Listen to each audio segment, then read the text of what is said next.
and 651.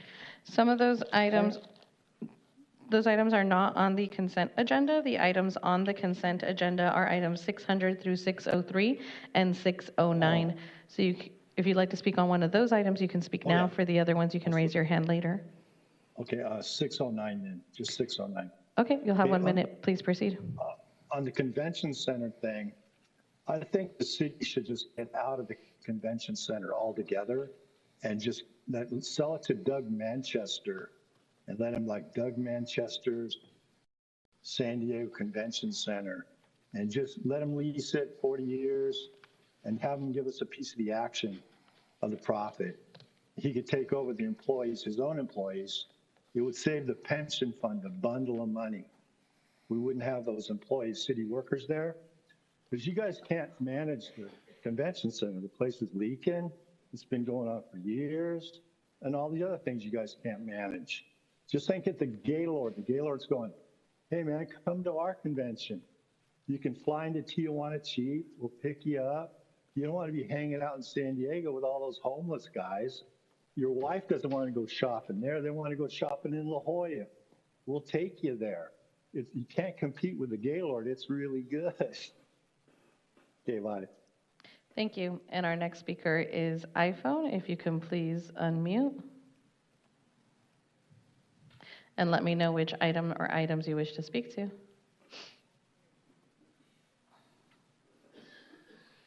iPhone, I can't unmute for you. There you go. My iPhone? Oh, yeah. Sorry, I didn't realize I am. Thank you. I am supporting 609. I am in favor of it. I also would like to support that you guys would add a resolution to oppose the violent actions of ICE agents and support. That item is on the agenda for another 608, I believe, later on. So you can discuss that at that time. You can raise your hand. Thank you so much. And that does conclude the consent agenda for today. Thank you. We'll now take any council member questions and comments, starting with Councilmember Von Wilbert. Thank you very much. I will make a motion to approve the consent agenda on item 609. It is my honor to support the appointment of Sean Dixon to the San Diego Convention Center Corporation Board of Directors and to recognize his leadership as President and Chief Executive Officer of the San Diego Zoo Wildlife Alliance. Mr. Dixon brings extensive experience in managing our world-class visitor destinations, overseeing large-scale operations, strategic planning, and guest experience for institutions that welcome millions of visitors to our city each year. His deep commitment to conservation, education, and public engagement reflects the values that make San Diego a premier destination for residents and visitors alike. Mr. Dixon's longstanding service to San Diego's tourism and business community, reminding us of his role as past chair of the San Diego Tourism Authority and a current board member for the San Diego Regional Chamber of Commerce, demonstrates his strong dedication to our city's economic vitality. I am confident Mr. Dixon will bring thoughtful leadership, collaboration, and vision to the Convention Center Corporation Board, and I'm proud to support his appointment. I just had one request for him, and actually all of the members of our board are to fully leverage the new tax dollars that are coming to the Convention Center because of Measure C. I do believe that a long-term infrastructure bond for the Convention Center is in the Convention Center's best interest. And under the proposition Measure C, those funds can be leveraged. So I would encourage them to think about a long-term infrastructure bond to meet the needs of the Convention Center and make sure we maximize those dollars coming to that wonderful center. And also on item 603, congratulations and thank you to Suzanne Varco for her reappointment to the Horton Plaza Theaters Foundation as well in her service to our city. And with that, I will make the motion to approve the consent agenda. Thank you. We have a motion to approve the consent agenda by Councilmember Von Wilbert. I'll go ahead and second the item. And seeing no other speakers, we'll go ahead and we'll turn next to Councilmember Foster. Yes, thank you, Pro Tem. My apologies. Just want to make a quick comment on item S503 and just would like to thank engineering and the mayor's office for continuing to locate funding for the Streamview project. So just thank you so much for continuing those efforts and ensuring that Streamview is as safe as it can be. So thank you. Thank you. Seeing no other speakers, we do have a motion by Councilmember Von Wilbert, a second by myself. Let's please call the roll. I'll start the voting system. Please cast your vote. That passes unanimous. And I'm sorry, I didn't update. But that does pass unanimously with Councilmember Lee voting yes. And, I will also vote yes. oh, sorry, Councilmember Campillo? Also a yes, thank you. So that does pass unanimously with Council President Joe LaCava absent, and I will be updating the voting system. My apologies. No problem. Clerk, will you please introduce item 604? Item 604 is the performance audit of fire rescue overtime. If you'd like to speak to this item, please be sure to submit your speaker slip to the front of the room, or if you're virtually attending, please raise your hand by pressing star 9 or the raise your hand icon at this time. Thank you.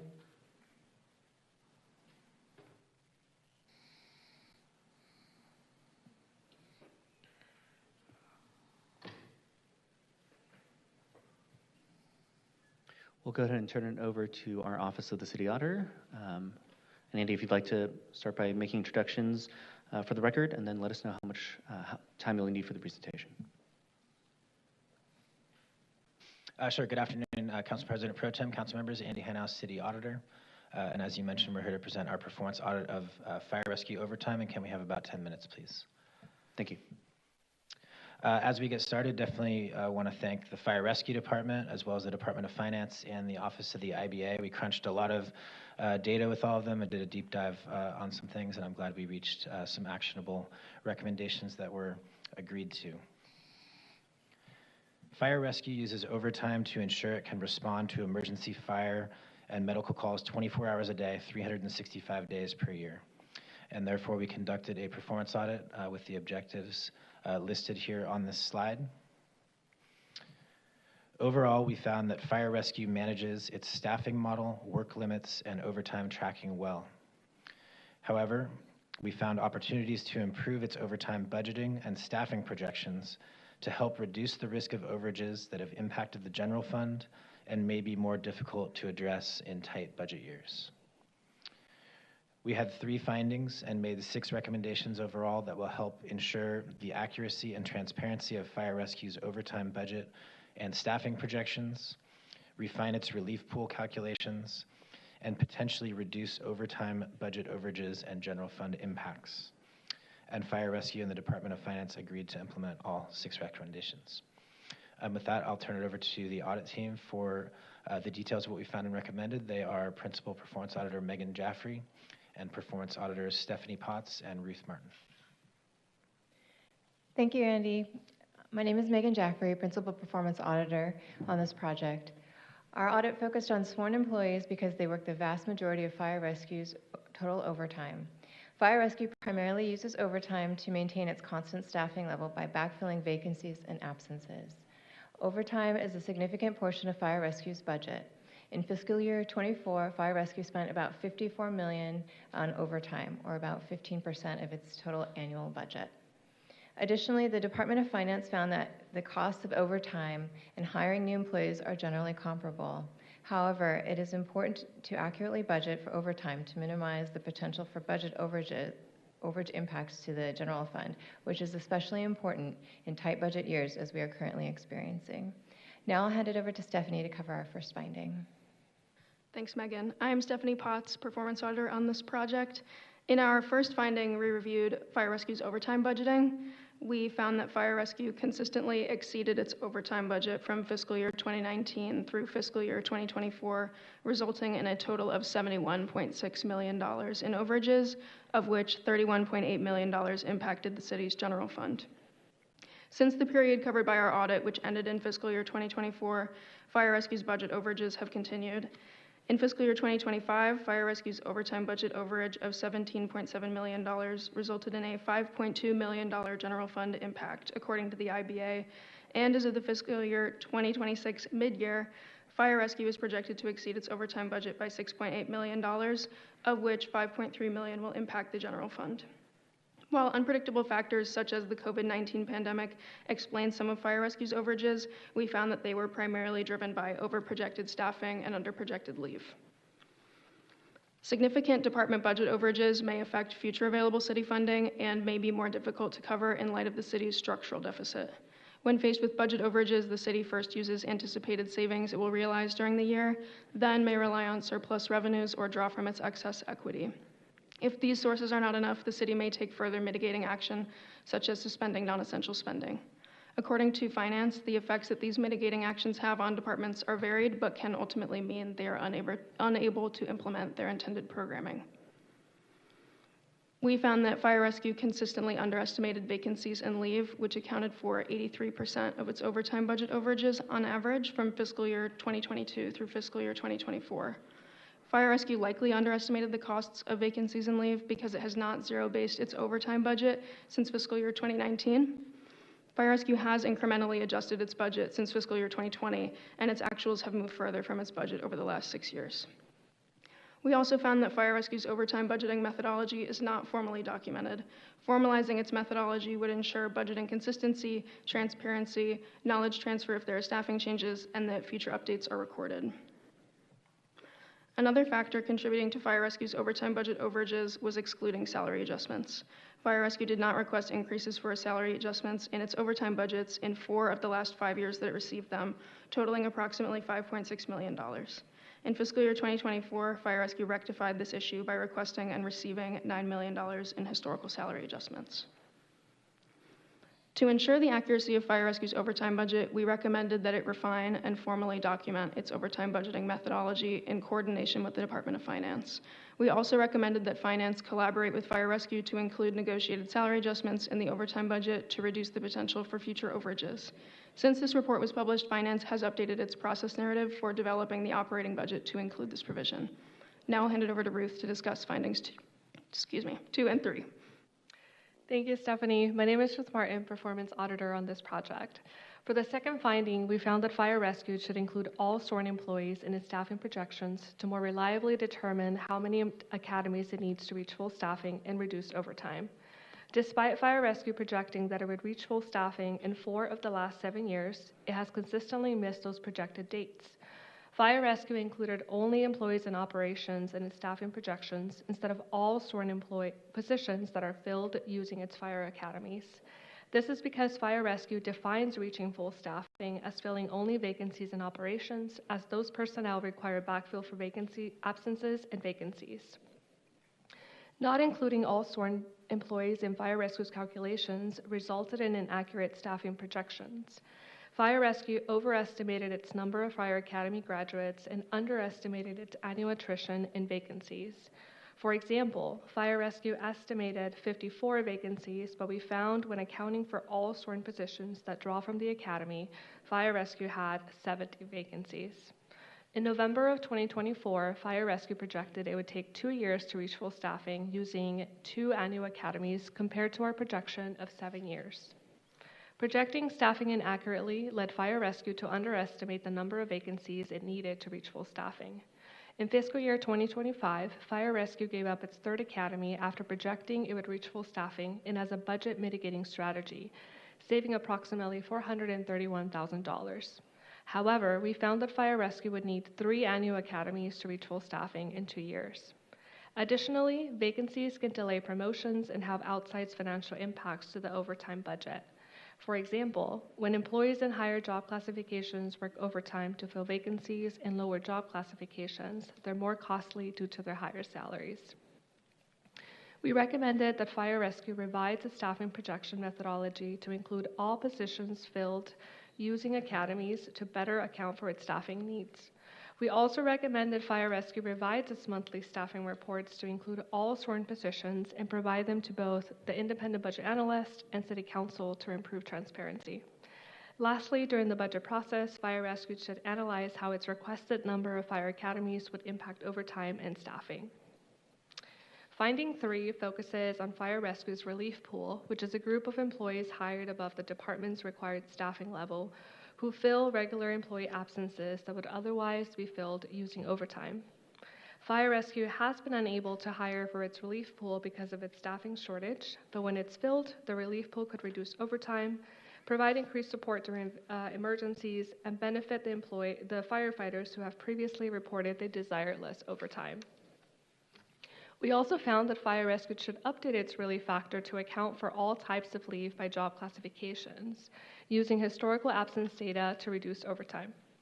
To ensure Fire Rescue's relief factor accurately accounts for its overtime needs related to backfill for employee time off, we recommended that Fire Rescue update its relief factor calculation in accordance with our finding.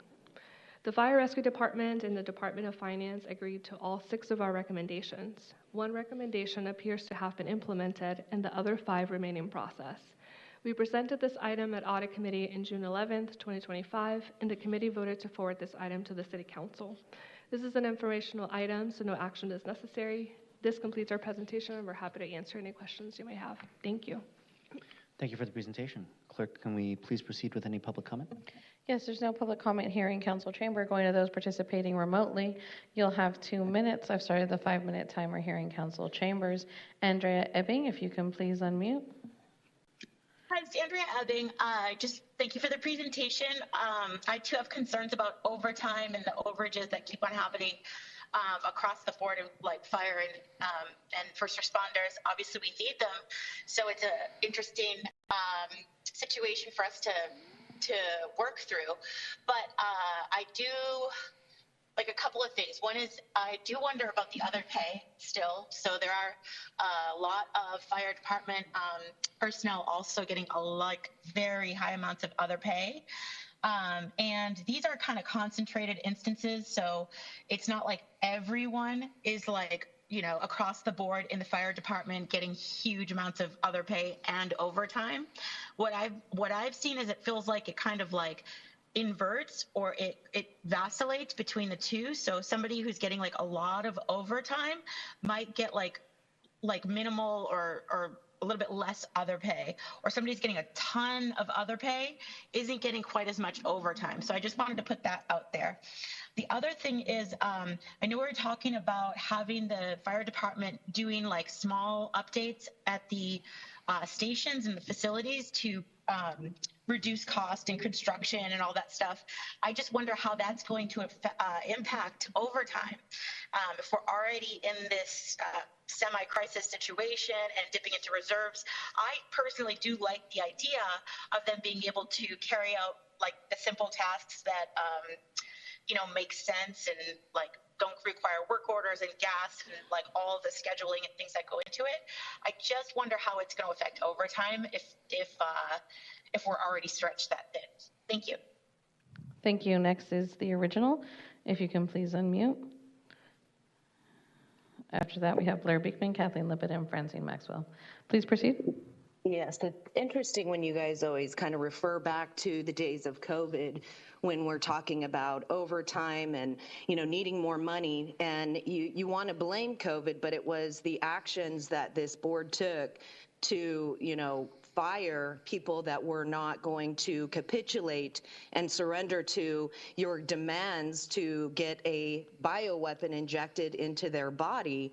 And, during that time, there was so many people coming forward and saying that it was very negligent for you guys to do that because it's going to have a domino effect. And here we are years later, still having to deal with the domino effect of the choices that you guys have made. So it's negligent when you want to sit there and blame something that wasn't what took the actions.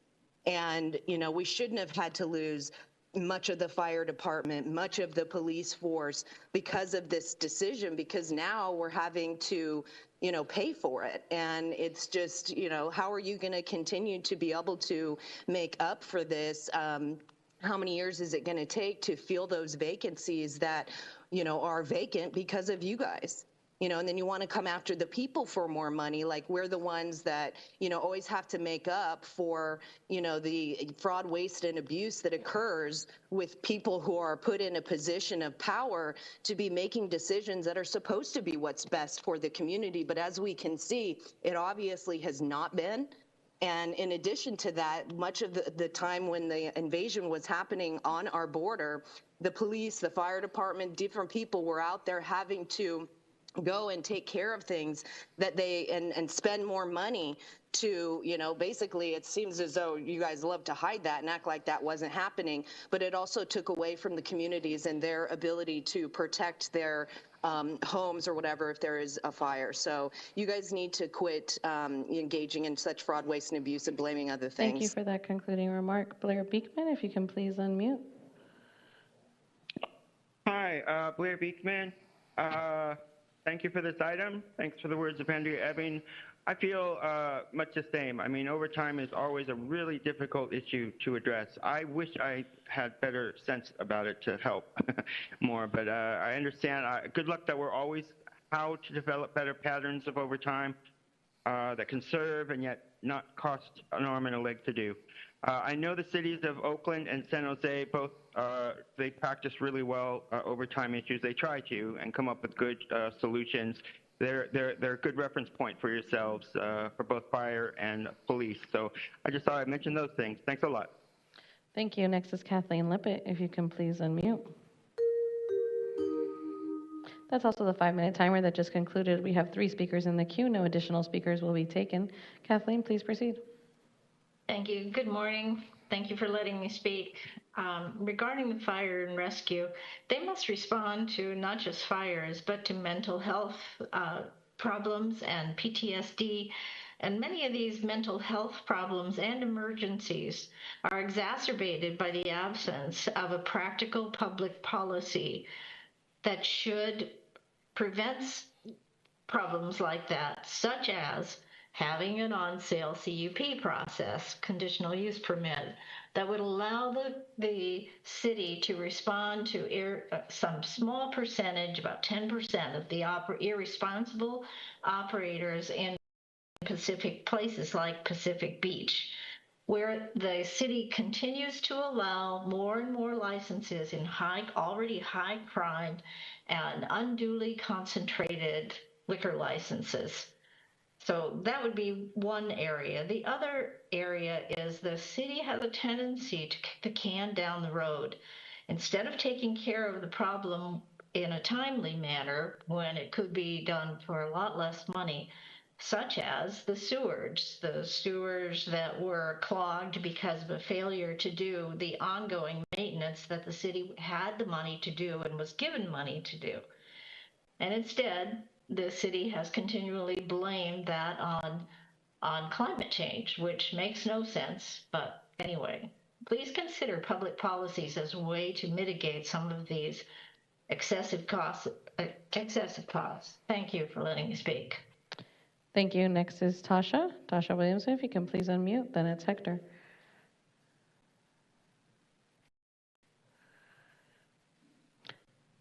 Tasha, I can't unmute for you. You'll have to unmute yourself. A pop-up should have come up. I will have to move on to the next speaker if you can't unmute yourself.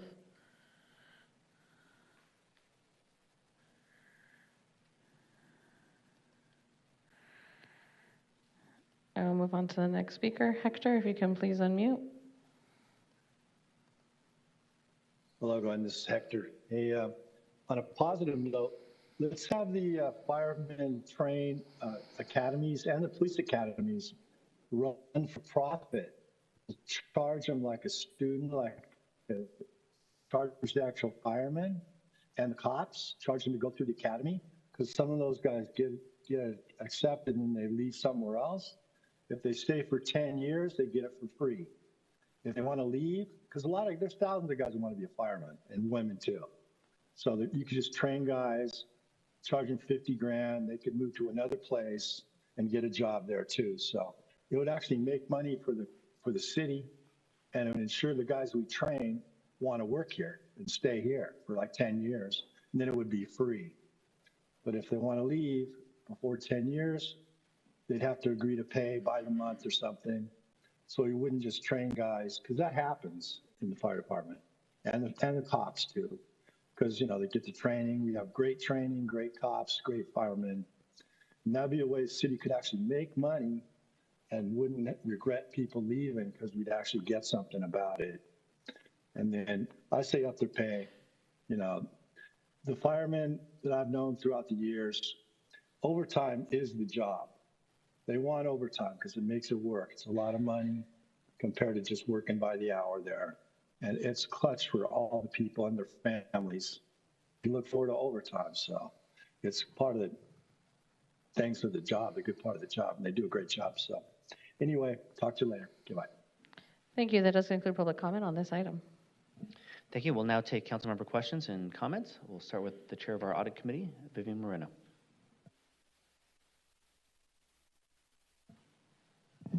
Thank you. Thank you for the presentation, and also thank you for the city auditor for doing this audit. Also, thank you to all the firefighters who serve and protect the people of San Diego. Thank you for agreeing to all the recommendations. I think the audit did an incredible job laying out areas of improvement to keep overage down and, importantly, keep our fire rescue department fully staffed. Having a fully staffed fire rescue department is paramount, and making sure our firefighters are taking the necessary breaks they need is especially important when doing such a intensive job. Ensuring operation readiness must go hand in hand with sound budgeting. It's imperative, and we want to make sure that overtime projections overtime projection is as accurate as possible, which brings into question the overtime budget of fiscal year 26. The department has exceeded budget for overtime, I think, the last several years. Last June, during audit committee, I asked if the department anticipated staying within the allocated fiscal year 26 budget. And I received an answer from staff that the fire rescue department was committed to staying within the budget allocation for overtime. I will ask the fire rescue department, are we anticipating staying within the allocated fiscal year 26 overtime budget? Good afternoon, Council President and members of the City Council. Michelle Yamamoto, Deputy Director in Fire Rescue. As of the mid-year, we are projecting to exceed our overtime budget by $6.8 million. That will be offset by $1.5 million in deployment revenue, with the net impact to the general fund of $5.3. Although we are projecting to exceed our overtime budget, we are making efforts to gradually address our overtime and reduce the expenditures. As an example, we are working to reduce our sworn staffing vacancies. In our last academy that we graduated in December, we graduated 36 fire recruits, and we actually projected only 28. Additionally, of those graduates, we did graduate an unprecedented number of paramedics. So it did address the shortage of paramedics, so we are addressing that as well. Also, we are making progress in our fire captain and fire engineer promotions. This fiscal year, as of December, we promoted 32 engineers and 20 captains. We do anticipate an additional number in June. So addressing those vacancies, we are eliminating the overtime at the higher ranks. Lastly, we're halting non-essential overtime per the mayor's directive. So we are making efforts to reduce our overtime. Thank you. I appreciate you answering this question. I'm going to direct the questions over to the IBA now. Are we anticipated staying within the allocated fiscal year 26 overtime budget for the fire rescue department? As you heard from the fire rescue department, the anticipation per the mid-year is that they will exceed the budgeted amount in the FY26 budget. I would note that our office noted this is a very significant possibility and a real risk when the budget was actually adopted and presented to this council. As you said, Councilmember, historically the fire rescue department has exceeded its overtime budget because of the staffing-related concerns that you have heard. And happy to have any follow-up questions as well. What is the anticipated overage? The anticipated overage is $6.8 million. There is a $1.5 million expected reimbursement from the strike team budget, so the net overage is anticipated to be $5.3 million at the present time. That could shift as we move through the remainder of the fiscal year. What does that mean for the mid-year? In layman's terms, what does it mean? In layman's terms, it means that in order to cover that $5.3 million, which needs to come out of the general fund somewhere, we will have to either have savings elsewhere in either the fire rescue department's budget or another department's budget, so fewer operations or increased savings there, or additional revenue coming through, although I don't think that that is particularly likely. The mid-year is projecting lower revenue than was assumed in the adopted budget, or ultimately the city could be forced to tap into its general fund reserves to fund those amounts when we go to close out the actual year. Okay, Thank you for responding to my questions. Recommendation 1.1 is for the department to refine its overtime budget methodology and formalize that methodology in a policy. Standard operating procedures, department instructions, or other appropriate documents, and that fire rescue use a zero-based budgeting approach at least every 5 years to develop its overtime budget request. The target implementation date is December 2025.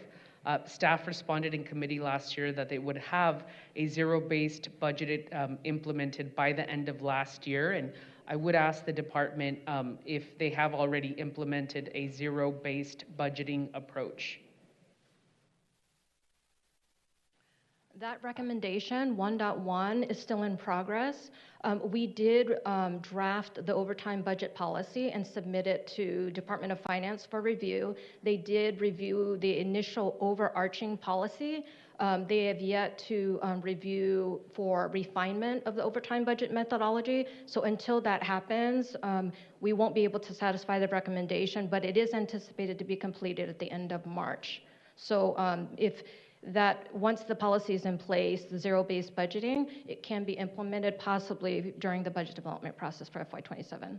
Thank you for that. And do you anticipate being able to have a new process in place for the fiscal year 27 budget? As I mentioned, it could possibly go into for consideration the FY27 budget. I defer to the Department of Finance to respond to that. Thank you. Is there anybody from the Department of Finance that could respond to that? Thank you for that. I think I might have other questions, just so you know. Yes, we received the policy late last week. We provided some recommendations, and we are committed to meeting with the department in this next month to refine their methodologies in the hopes of implementing them into the draft budget. Okay, so you do anticipate that is our goal, yes. For fiscal year 26, and you received this document 2 weeks ago. Late last week. Late last week. Okay, thank you. It's important to start the process of using a zero-based budgeting approach to the overtime budget requests, since this would allow us to get a clear picture of the department's needs and how many academies we truly need to fulfill to fully staff the department. Finding 2 of the audit mentioned that the fire rescue department will not reach staffing levels for 7 years if we only have 2 fire academies. Does the department agree with this finding?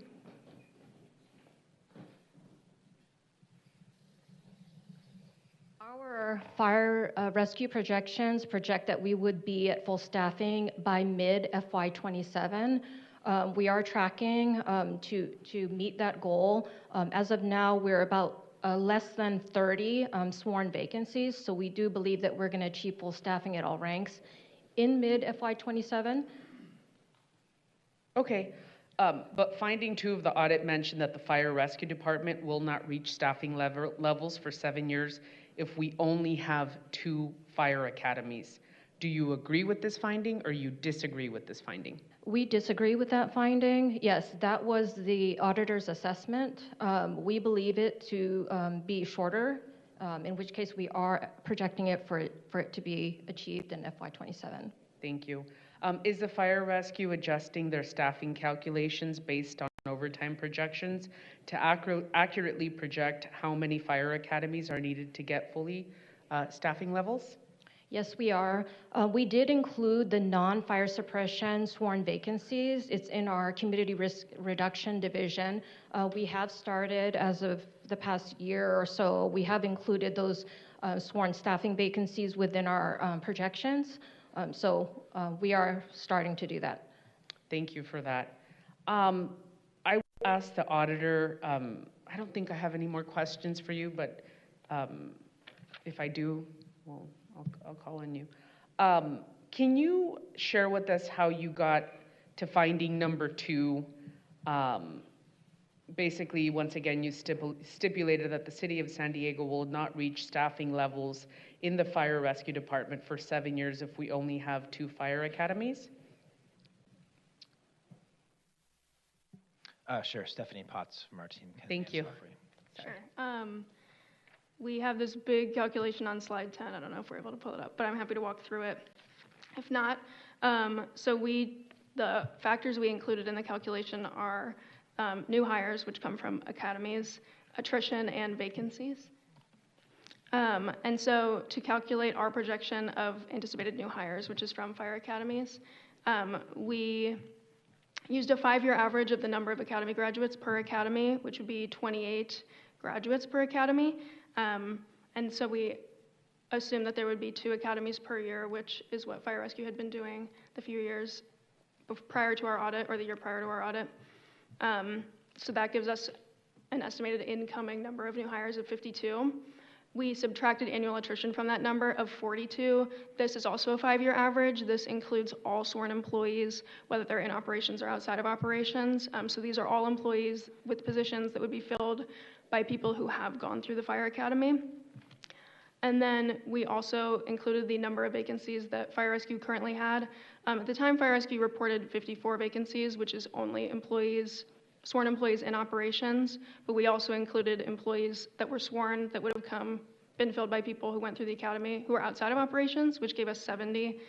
So if we wrap all of those numbers up into a calculation, we have 52 employees incoming per year, minus 42 employees leaving through attrition, with a backlog of 70 vacancies. So they would gain approximately 10 employees per year in our projection, and fire rescue in their projection would gain 27. So at the far right side of the slide, you can see that our projection resulted in 7 years using 2 academies to reach full staffing, whereas theirs would have resulted in 2 years to reach full staffing with 2 academies. Okay. Well,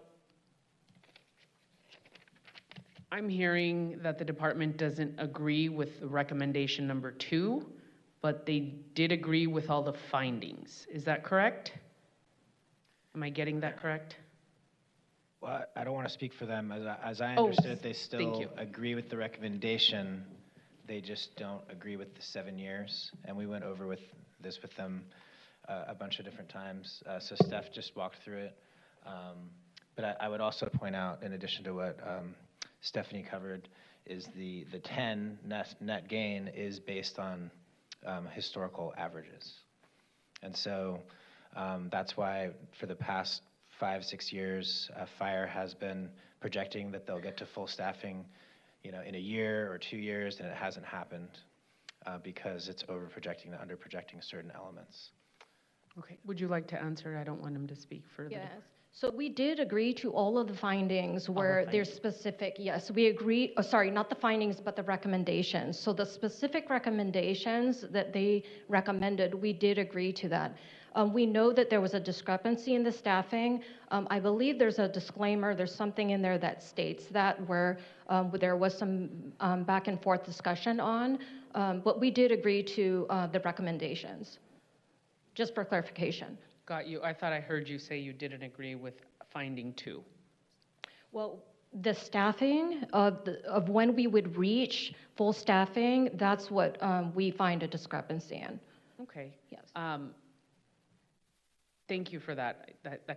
That's the end of my questions, and thank you, Chief, for being here. Always appreciate you always being available.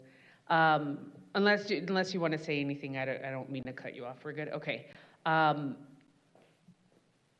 I absolutely appreciate all the work that the Fire Rescue Department does in the city of San Diego. I think that goes without saying. And I'm happy we're having this discussion to better meet the needs, essentially, of our firefighters. That's what it boils down to. These men and women have been working overtime. Obviously, it impacts the budget, which is an issue for the council, or I should say for me as a council member. I will speak for myself. But it really, truly impacts the men and women in our fire department and their families. So I look forward to seeing all the recommendations implemented, which will better forecast the fire rescue department's overtime needs for the next year's budget. I'm left a little confused still, to be honest with you guys, but I think this is why we have audits, and we get to peel the onion a little bit more here at the city council level. So I appreciate everybody's willingness to move forward with this. Sure. And as you know, Chair Moreno, of course, we will follow up on this during recommendation follow-up. It sounds like they did make at least some changes to their methodology. So we'll, have a chance to review those when they submit them. It sounds like in a few months. Thank you. Thank you, Council President Pro Tem. Thank you, Councilmember Moreno. And as a reminder, this is an informational item, so no motion is required. Clerk's working on ensuring our names are accurate up here. So thank you for Councilmember Von Wilper for flagging that things are swapped around. So the next person who's on the lights, I don't want to make an assumption because I think the names are flipped. Is it Councilmember Foster? No? It's not Councilmember Woodburn. It might be Councilmember Von Wilpert, unless there was someone else on the lights. Okay. My apologies. Thank you all for working with me. Can't see it up here, but the names are mixed around, so we'll get it right. Thank you. Thank you. Thank you. Yeah, when I press the button, LaCava shows up, and he's clearly not here, but thank you very much for the audit and for the presentation today. Councilmember Moreno asked a lot of the questions that we had as well. Thank you for asking these thorough questions. Thank you to the fire department for being here as well. The police department's also going through its own overtime reassessment to make sure that we are trying to keep our costs down. I had a very similar question to Councilman Moreno about whether or not we're going to be able to achieve full staffing if we don't have 3 academies this year. But we're saying that we do think we can achieve full staffing based on the 2 academies? Okay. I also do want to recognize the significant changes that the fire department has made in our EMS system, which I help oversee as the public safety chair. They've done an incredible amount of work changing to the alliance model, which is now bringing in revenue to the city into our EMS fund, which the general fund is now taking. So I do want to recognize that the fire department is also bringing money into the general fund that was supposed to be for the fire department and our paramedic system and our paramedic training system. But due to our budget deficits, it's being swept in the general fund. So that can also offset some of the issues that you're seeing with overtime. That said, I also wanted to ask, and the chief knows that I care deeply about having women in our firefighting service, very deeply. And our latest pay equity study from 2022 shows the fire department actually has the lowest percentage of women of any department in the entire city. It's only 4%. And I know that we have to cut back on overtime because given this study, however, at certain term times, there are what I believe to be needed overtime, including the Women's Fire Prep Academy. And so I'm just requesting that that can be restored in the budget process. It's only requiring 6 firefighters to work overtime, 6 weekends a year, I think. And yes, could people come down to a station, learn how to throw a ladder, learn how to get on the truck, pull a hose? They can. But if that were working, we would have more women in the fire department. I know that 27 women have been hired on to our fire department because of the Women's Fire Prep Academy. And that to me is worth the 6 officers doing overtime. I have been told they tried to volunteer once they heard this was cut. We cannot have them volunteer while being on city equipment and rigs. They have to be working for workers' comp issues. So, Chief, I'm going to be pushing for that in the budget process to get that restored. It's the only thing I've seen that's actually worked to get women in our fire department. Historically, it has been very hard. And so my heart was pretty broken when I saw that this was cut this year. So I'll be pushing on that going forward. But thank you very much. Thank you. My questions were already asked. They were fantastic. But thank you for working on this and trying to get, oh, look, your name came up. It worked. And trying to actually get our overtime on a schedule that will keep our costs down. So thank you. Thank you. We'll turn next to Councilmember Foster. Yes, thank you. And thank you for the discussion. I think we all can agree that we really need to address our overtime utilization, not only for fire, but for all of our public safety departments. And part of that is us making sure that you have the resources that you need to fill. So appreciate all the efforts. I guess my question is, as I look at this audit, it does say that you agree, but help me to understand when we say create a policy, what is that facilitating document and where do they lie in on the webpage, or where can someone go and see what that policy or where your policies exist for something of this nature? So the audit recommended a written, documented policy, procedure, something written that documented the overtime methodology. We in turn drafted a budget policy that described how our overtime budget was developed. So it explains all of the components that go into our overtime.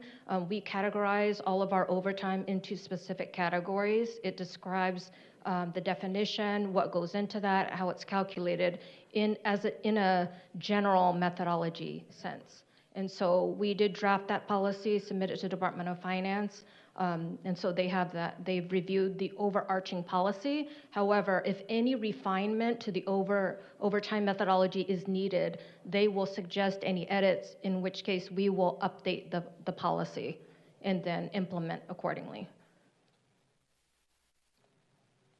So is this a Department of Finance policy, or is it owned by Fire Rescue? Who's the owner of the document, and where is it? Because it seems like there's other policies in here as well with the recommendations. I think that you guys agree to. I'm trying to understand. I'll use the San Diego Police Department. You can go to their website. They have a full list of policies, procedures, and where certain things are stored. So if someone wants to know what is the excessive use of force policy or de-escalation policy or certain things, they can go and see them. So I'm trying to understand ownership and where these things will be housed and who's responsible. So the policy will be housed within our department. It is our policy, but it will be stamped as an approval by DOF as the official methodology to develop our budget. So the policy will reside in our department, but as agreed upon by the Department of Finance, who coordinates the overall city budget development process. Okay. Still a little unclear, Andy. Maybe we have some more dialogue to understand how this is going to be set up, what the transparency looks like, and how we deal with this, because kind of sounds like we're moving into a different space in regards to transparency and development of said policy. So I look forward to some additional dialogue to have a better understanding. Also, I think, Chief, as my colleague has mentioned, expressing concerns about women in our ranks. I was told over the weekend, I had a conversation in regards to a new grant or something that is available that specifically, I know there's an organization that is going to apply for that grant, has already reached out to Southwestern Community College in the program there, but it is specific to women in firefighting. So I'll be reaching out to see if I can at least have a kind of a meet and greet so you can kind of bring your expertise and to understand what the organization is doing, and maybe there's some synergies there that can help out as we are trying to look at making opportunities available and being inclusive. Okay. Sounds great. All right. Thank you so much. Thank you. I believe that concludes comments from council members, and as a reminder, this is an informational item only and no motion is required. And that concludes that item. Clerk, will you introduce item 608? Item 608 is the resolution of the Council of the City of San Diego in opposition to unnecessary, aggressive, and excessive tactics used by federal immigration enforcement authorities throughout the United States and in support of litigation seeking to curb and prevent these atrocious actions.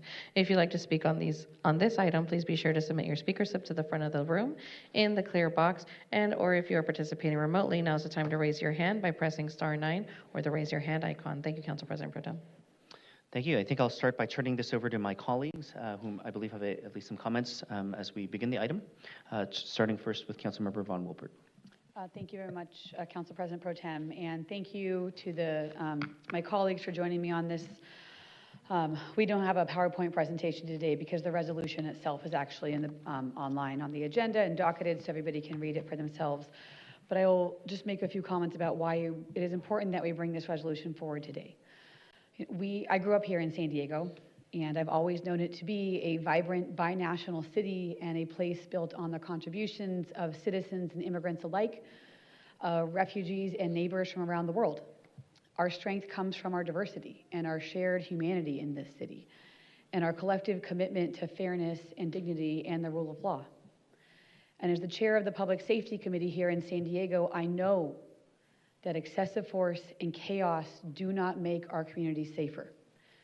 All it does is erode trust and undermine real public safety. Government power must be exercised with restraint, with accountability, and respect for human dignity, not through fear or chaos that put us further at risk. Immigration Customs Enforcement, also known as ICE, has deployed operations both here in San Diego and other parts of California and other parts of the nation, such as Minneapolis, that have left people dead and communities reeling from the chaos. We're talking about real lives lost and families torn apart by unnecessarily aggressive and reckless federal enforcement tactics that have nothing to do with legitimate public safety. Our communities are strongest when we live up to our shared American values of respect for life and liberty and dignity and fairness under the law. The federal agencies, including U.S. Immigration, ICE, Customs Enforcement, and the Border Patrol, have responsibility to protect public safety while also respecting our Constitution. When federal agents create fear in our neighborhoods, when they target people based on how they look or sound, when they appear driven by quotas or financial incentives to arrest people on our streets, it damages that vital trust in our community and makes us all less safe. True public safety requires equal protection, due process, and accountability under the law. Anything less undermines the very constitutional principles these federal agencies are sworn to uphold. And the harm and the chaos that Donald Trump's federal agents are causing in our communities is hurting us here at home. As you can see in the recitals of our resolution, we state that on Friday, May 30th, 2025, in the middle of a busy evening service, ICE agents conducted a worksite immigration enforcement action at Bocena Forchetta in the South Park neighborhood of San Diego. A large contingent of armed federal agents carrying military-grade equipment arrived in tactical vehicles to this restaurant. They deployed flash bang devices and took aggressive dispersal actions, which drew widespread public panic and caused them to call 911 and our police officers to have to show up to this scene. That's pulling them away from their real duties of actually investigating real crime. The unlawful federal immigration enforcement tactics have also impacted public's trust in state and local law enforcement. Deteriorating public trust in local law enforcement has serious long-term consequences to all of our public safety. It suppresses the reporting and prosecution of actual crime, including crimes committed against citizens and immigrants alike.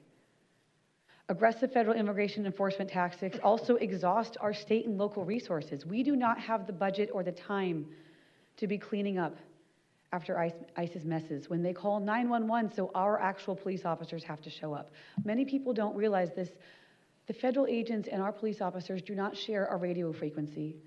There's no special phone number that ICE calls. ICE actually calls 911, like the rest of us, when they want help from our SDPD, and often gives them very little information about what our SDPD is showing up to. And then it's very difficult for the rest of us when all they see is pictures of police cars next to ICE cars. And of course, people are justifiably confused about whether or not our police officers have participated in this. We have actually one of our police lieutenants on the line to answer questions, but this is what they do. They call 911. I personally listened to the 911 dispatch transcripts. Moreover, in December 2025, the federal government initiated something, quote, Operation Metro Surge, calling for the mass deployment of federal immigration enforcement agents into the twin cities of Minneapolis and St. Paul. After weeks of escalation, the nation witnessed the fatal shootings of Renee Nicole Macklin Good, a 37-year-old mother of 3 children, by an ICE agent in Minneapolis on January 7, 2026. Less than 3 weeks later, on January 24, 2026, federal agents shot and killed, she was killed in 2025. On January 24, 2026, federal agents shot and killed Alex Preddy, a 37-year-old intensive care nurse at a Veterans Affairs Medical Center. Mr. Preddy was reportedly helping a bystander who was shoved by the ground by federal agents moments before he was pepper sprayed, violently pulled to the ground, and shot 10 times.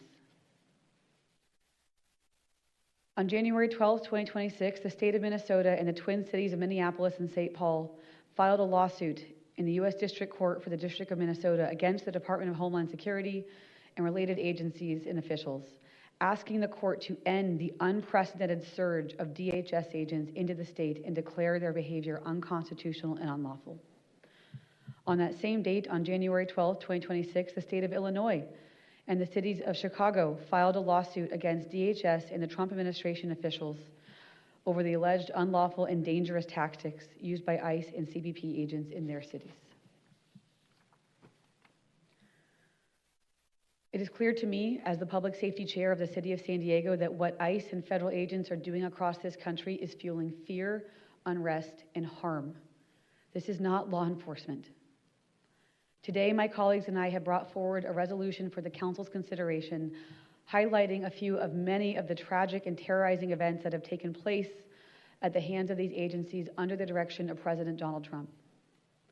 This resolution today makes clear that this council adamantly opposes the inhumane, unjust, and unconstitutional tactics taken at the behest of the Trump administration and the Department of Homeland Security. Additionally, this resolution explicitly supports the efforts of the states of Minnesota and Illinois and their respective cities to address the actions of the Trump administration's aggressive and unjust and unlawful immigration enforcement tactics, and authorizes the Office of the City Attorney on our behalf to file or join amicus curiae briefs, take alternative actions to support the governments of Minnesota and Illinois and their cities, St. Paul and Minneapolis. Somebody asked me earlier today if this is merely a symbolic action, and our constitutional rights are not symbolic. Our rights to the Fourth Amendment prohibition on unreasonable search and seizure are real. Our rights to be able to express ourselves under the First Amendment and not be shot in the face are real. And so I want to thank my colleagues, Councilmember Elo Rivera and Councilmember Moreno, for joining in this resolution, and I'll now turn it over to Councilmember Elo Rivera. Thank you, Councilmember Von Wilpert. Appreciate your invitation to join this resolution, and thank you, Councilmember Moreno, for joining us as well. I will preface these comments by not apologizing, but contextualizing the frustration and anger and sadness you are likely to hear in my voice, which is born from the real life experiences of my constituents and people who are close to me, who I care about deeply, who've been impacted by what we've seen and what we are seeing. The scenes that we are witnessing in Minnesota are shocking, but they are not shocking because they are unforeseen. Communities here in San Diego have been living with abusive behavior by ICE and Border Patrol for years. And those abuses grew in number, intensity, and brazenness almost the second the Trump administration took office for the second time. Parents in San Diego have been dragged from their cars while picking up or dropping off their children at school. People who are following the legal process have shown up for their day in court only to be met with dirty legal maneuvers and handcuffs. I've cried with neighbors and friends who have described the fear that now pervades their daily lives, the way that parents in neighborhoods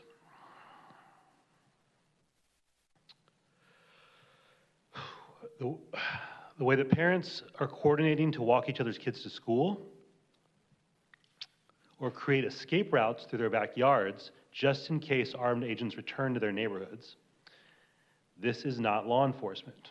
Across the country, we've seen federal agents kill Americans in broad daylight, followed by an official effort to deny or minimize what the public plainly witnessed, and then to smear the names of the people who were killed, Renee Good and Alex Preddy.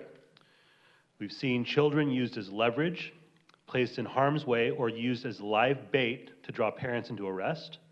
And we've seen this administration repeatedly test, defy, and outright ignore court orders meant to restrain its actions. And these are not isolated incidents, they are flashing alarm signals. ICE and Border Patrol are operating not as neutral law enforcement agencies, but as a paramilitary arm of the Trump regime. They're being deployed not to keep communities safe, but to terrorize entire neighborhoods and to intimidate anyone who dares to bear witness, speak out, or stand in dissent. What we are seeing in Minnesota and Illinois, what we saw in Los Angeles, and what we are seeing here in San Diego is not about immigration policy. It's about power, it's about punishment, it's about crushing opposition through fear. I want to say how I admire the courage of the everyday people in Minnesota and Illinois and Los Angeles and here in San Diego and across the country who have stood face to face with armed, masked agents to protect their neighbors and demand that basic human and constitutional rights be respected.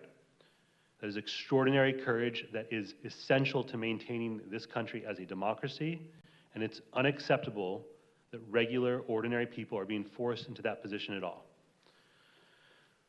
The actions we are taking today, and the actions previously taken by this council, by the city attorney and the mayor, do matter. They send a signal, they build a record, and they establish moral clarity. And we also have to be honest with ourselves and the public. This crisis will not end so long as fascists are allowed to wield power at the federal level. And even when that changes, symbolic action alone will not be enough to repair the damage that has been done. The recruitment language coming out of ICE increasingly mirrors the language used by white nationalist movements and authoritarian governments. Standards for hiring have declined to the point of being a perverse joke. Training requirements have declined, and the agencies are being led with malignant intent. Under those conditions, reform is not a serious answer. ICE, as it currently exists, should not exist at all. The agents who have committed crimes must be prosecuted, and we must begin grappling with accountability in a broader sense, including whether individuals who chose to participate in these agencies during this period of abuse should ever be entrusted with public employment in our city. I, for one, do not believe they should. I believe public trust depends on that. So I'm proud to partner with you, Councilmember Von Wilpert and Councilmember Moreno, in bringing forward this resolution, knowing it is certainly not the end of our responsibility, but another step in a longer struggle to move from condemnation to accountability and from justifiable fear to justice. San Diego does need to continue to lead, and that needs to be not solely in words, but also in action, and we need to be prepared to do more when the moment demands it. Thank you. Thank you. I believe that is the conclusion of the presentation, or would... Okay, we'll turn to Councilmember Moreno. Thank you.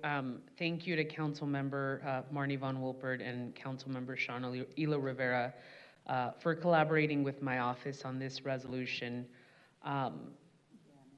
I'm greatly disappointed and also heartbroken in our current federal administration and the Department of Homeland Security with the recent violent ICE raids that have occurred not only in San Diego, but throughout the whole nation.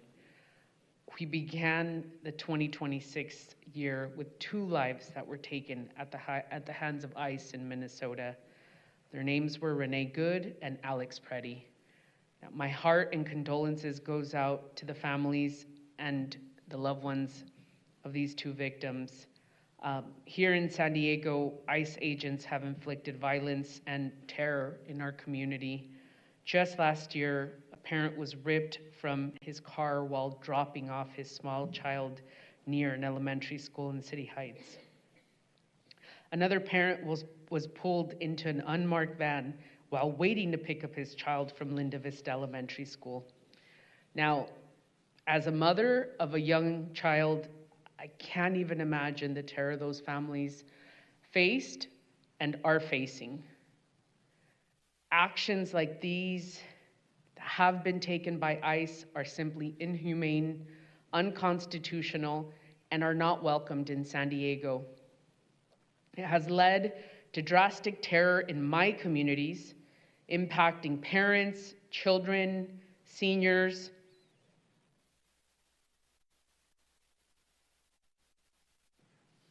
and even people who were born here in the US. I know of friends who are carrying their passport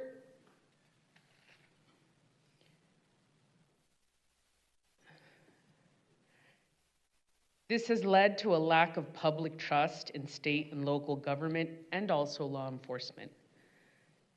Here in the city of San Diego, we've partnered with our local enforcement.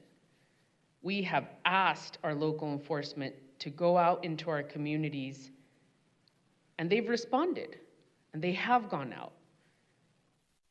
But what we've been seeing the past few months has been detrimental to the public's trust in our law enforcement. And enough is enough. America deserves better. And I am very proud to be partnering on this resolution and to be able to speak out. Thank you. Thank you.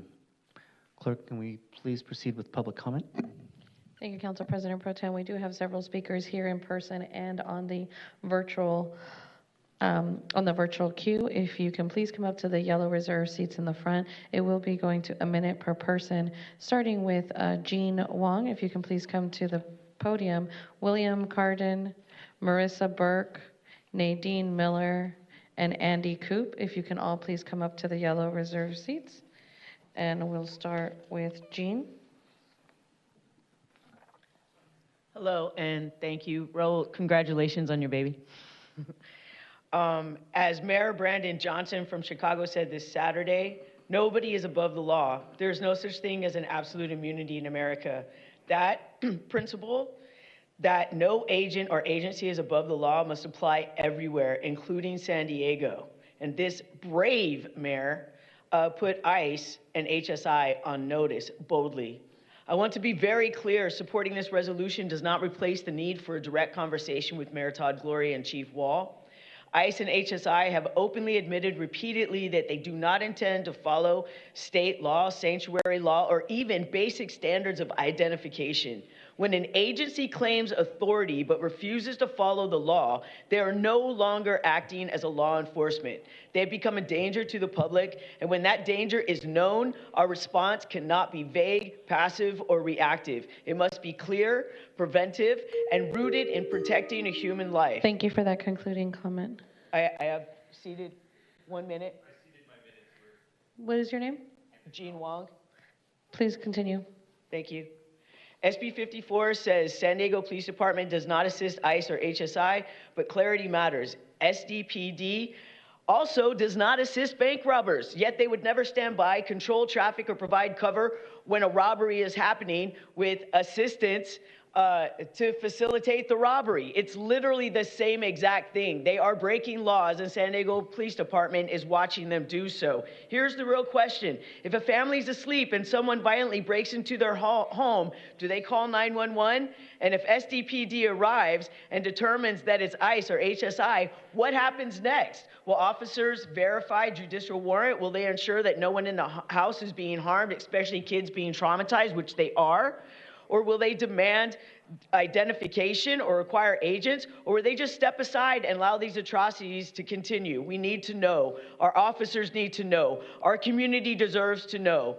This resolution is a start, but clarity, accountability, and direct conversation are not optional. This is urgent. Thank you. Thank you for that concluding comment. William Carden. After that is Marissa Burke. My name is William Carden. I live in Council District 7. Congratulations, Councilmember Campillo. I support this resolution to curb and prevent the violent actions of ICE, but as written, I'd like to add that the language of the resolution is insufficient. It doesn't clearly define the role of SDPD in ICE encounters, and it does not explicitly prohibit forms of assistance to ICE. And assistance can include transporting residents on behalf of ICE or DHS, providing traffic control, or it can include contracts or agreements that enable ICE to operate in San Diego. We've already seen how policy ambiguities can work when the city of Escondido reportedly allowed ICE to train on a police firing range under a contract that the mayor and city council claimed they were unaware of. We didn't know will not be an acceptable excuse in San Diego. In the last 2 weeks, I've witnessed an unmistakable message from San Diego residents at rallies and public events, and the message that ICE is not welcome in San Diego in any capacity. So to be clear, I support the immediate adoption of item 608, and I urge this council to append its language to explicitly prohibit Thank you for that ICE and DHS concluding assistance. comment. Thank you. Marissa?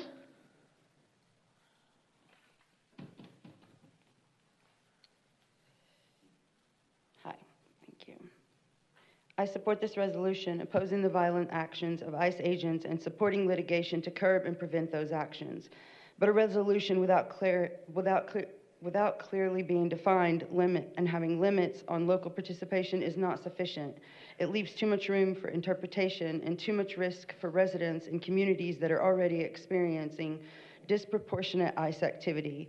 As Tom Homan publicly signals a more aggressive expansion of immigration enforcement, San Diego must be explicit now about the role of the SDPD in ICE encounters, especially in communities that are already considered high risk for ICE operations. I know some will urge that SDPD must cooperate with ICE in the name of public safety, or that local law enforcement has no authority to intervene when ICE agents are present. That is not accurate. California law already draws a clear line between federal immigration enforcement and local policing. This council has the authority to define how SDPD resources are used and how they are not used. Thank you for that concluding comment. Nadine Miller? After Andy Coop, it'll be Ramses and then Blair Beekman. If you can please start making your way up to the yellow reserve seats. Please proceed. It's a 1 minute, right? Yeah, 1 minute. Thank you. Hey, y'all. My name's Nadine. I don't know if y'all tells y'all that I'm not from here. I moved to San Diego a couple of years ago, but y'all might not be Southern the way that I'm Southern, but y'all are still Southern, and y'all love your neighbor. And one of the things I love about San Diego, and one of the reasons I'm still here, is because of how all these little neighborhoods treat each other. And talking about all these amendments is kind of above my pay grade, but I do know if we get some more explicit language in here, like some of these other people have said, I think it'll make a lot of us feel a lot safer here. I'd like to stay here. I'd like my friends to stay here. I'd like to keep knowing who my neighbor is. I'd like my neighbor to be able to trust where their kids are going. And can I also just say, as a personal trainer, everybody thinks they can do my job, and nobody does my job as well as I do. San Diego police get far more training than ICE does. Nobody can do their job as good as they can. And I think that if you guys can make this more specific, people in my community who did not back the blue will back the blue because they feel backed by them. Thank you. Thank you. Next is Andy Kopp. You have people seating you. Time, Nicole Johnson, if you can please raise your hand. Thank you. Michael Vera. Michael, if you can please raise your hand. Lucy Fox de Urbe. Thank you. And Shelley Williams. You'll have 5 minutes. Please proceed. Thank you, and thank you for bringing this forward. My name is Andy Kopp, and I'm a veteran of the United States Navy.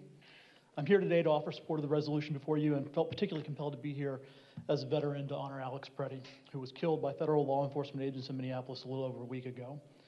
As we learned of his killing, we also learned that Alex was an intensive care unit nurse at the VA hospital in Minneapolis and a union member of the American Federation of Government Employees. And as a veteran, it's important to me that we acknowledge those last two facts.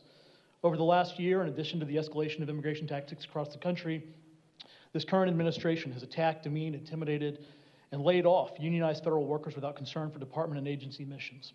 And in some cases, their efforts have been meant to undermine those missions entirely. And so it was in this last year that we've seen an effort toward worker solidarity that is unprecedented in the modern era. That solidarity is borne out over and over by unions coming to the protection and support of veterans like myself, my wife, and my friends. Unions were an organizing force of the nationwide hands-off protests in April. Weeks after that, unions led by the National Nurses United organized at VA medical centers across the country to continue protesting cuts to essential healthcare workers and services supporting veterans. And again in June, the Union Veterans Council of the AFL-CIO organized the Unite for Veterans rally on the National Mall, followed by a national tour of leadership by AFGE to protect the VA from cuts to veteran services and the workers who provide them. And so Alex Preddy wasn't just a man on the street, and he wasn't just a person who put himself between a neighbor and harm's way. He wasn't just a union nurse who worked at the VA. Alex Preddy was the embodiment of the idea that our humanity derives from our belief in each other, our willingness to protect each other, and our endeavor to work in solidarity with each other. In that vein, I want to recall this body's relatively recent history and ask for your consideration of this resolution. In August of 2020, this body called another special session to advance a similar resolution in the face of extreme and unconstitutional tactics by federal law enforcement agents attempting to suffocate the rising spirit of the Black Lives Matter movement. Along with my friend, the late Greg Block, who so many of you remember from local civic affairs, we joined the staff presentation by the Office of Councilmember Georgia Gomez and with the support of then Councilmember Chris Ward. In our presentation, Craig and I noted the efforts of San Diego's elected to rein in the use of so-called less than lethal munitions, as well as efforts to require federal law enforcement identification in the line of duty. We noted the breadth of federal law enforcement agencies that had taken to our streets as de facto national police forces We noted the new fears of white Americans catching up to the old experiences of life in America as a person of color. And we noted, and this is particularly true as I have served in Iraq and Afghanistan, that so many of their actions are prohibited on the foreign battlefield, and thus we cannot tolerate them on American streets. All these actions and concerns and behaviors that we must reject have returned to America with staggering ferocity. And today I ask consideration of amendments to the action items of this resolution. Those amendments include the following. The Council of the City of San Diego declares its support for the creation of a civil rights unit within the Civil Litigation Division of the Office of the City Attorney, and shall appropriate funds to support the creation and operations of such a unit. Number two, when the City Attorney lacks empowerment to pursue cases involving the violation of civil rights, that the Council of the City of San Diego will, as appropriate and capable, support civil legal counsel, including law clinics, for the purpose of assisting the recourse of its citizens against constitutional and civil rights violations by federal agencies in pursuit of indiscriminate detainment and deportation of persons residing in the City of San Diego. Number three, in accordance with the 10th Amendment to the United States Constitution, the California Constitution, California laws, the city charter, and local ordinances, this council should assert its right to govern in the interest of protecting the peace and preserving the well-being of city residents without intervention from federal law enforcement officers, especially where their assistance is not requested and their actions may fall outside of their jurisdictional authority. And four, this council requests the Office of the City Attorney draft legal memos as sufficient for SDPD to monitor the activities of federal law enforcement agencies when on city streets and other non-building city areas, and to respond to violations of the law by federal law enforcement agencies as appropriate, including to intervene and detain as necessary to prevent the violation of our citizens' civil rights. Today is an opportunity to advance a far more robust position than a tailored writ to support legal actions being pursued in other states. Every instance of an untargeted operation in our streets may be an opportunity to bring a case under the 10th Amendment as necessary. Every instance of a civil rights violation may be an opportunity to bring a case challenging the official duties test and the clearly established standard undergirding qualified immunity. Every instance of a civil rights violation ought to be weighed against provisions of incitement and disturbing the peace such that we are protected by local law enforcement when the encroachment of federal law enforcement provokes both.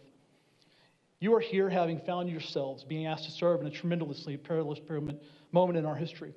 I will say again, as I did before this body back in 2020, that like you, I swore an oath to support and defend the Constitution of the United States, and that I would bear true faith and allegiance to the document at the foundation of this union.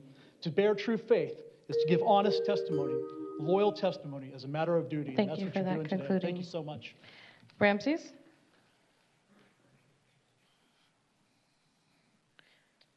All right, so I want to start off by saying thank you to the three council members that brought this forward. I've been talking about this for a minute, so I want to say that. To Mr. Elo Rivera, I want to say especially thank you, because you're the first Democrat at this point that I've heard say that we should be going after the officers top down, because at this point the entire federal administration is, and it's a criminal organization. Whether you want to look at the finances, whether you want to look at how it's treating our people, it's a criminal organization. And all people that have been seeing the same videos that we have and make the choice to go join ICE, they should be held accountable for that choice. And whether that means criminally prosecuting the ones that commit abuse or not, we need to be doing whatever we can. And what that means is we also need to be having SDPD officers following these agents around, because what we know about what's going on is only what we know from volunteer reporters having to put their lives on the line and put themselves in front of armed men with no immunity to hold them safe. So protect these people and use SDPD's resources. For that concluding remark, Blair Beekman.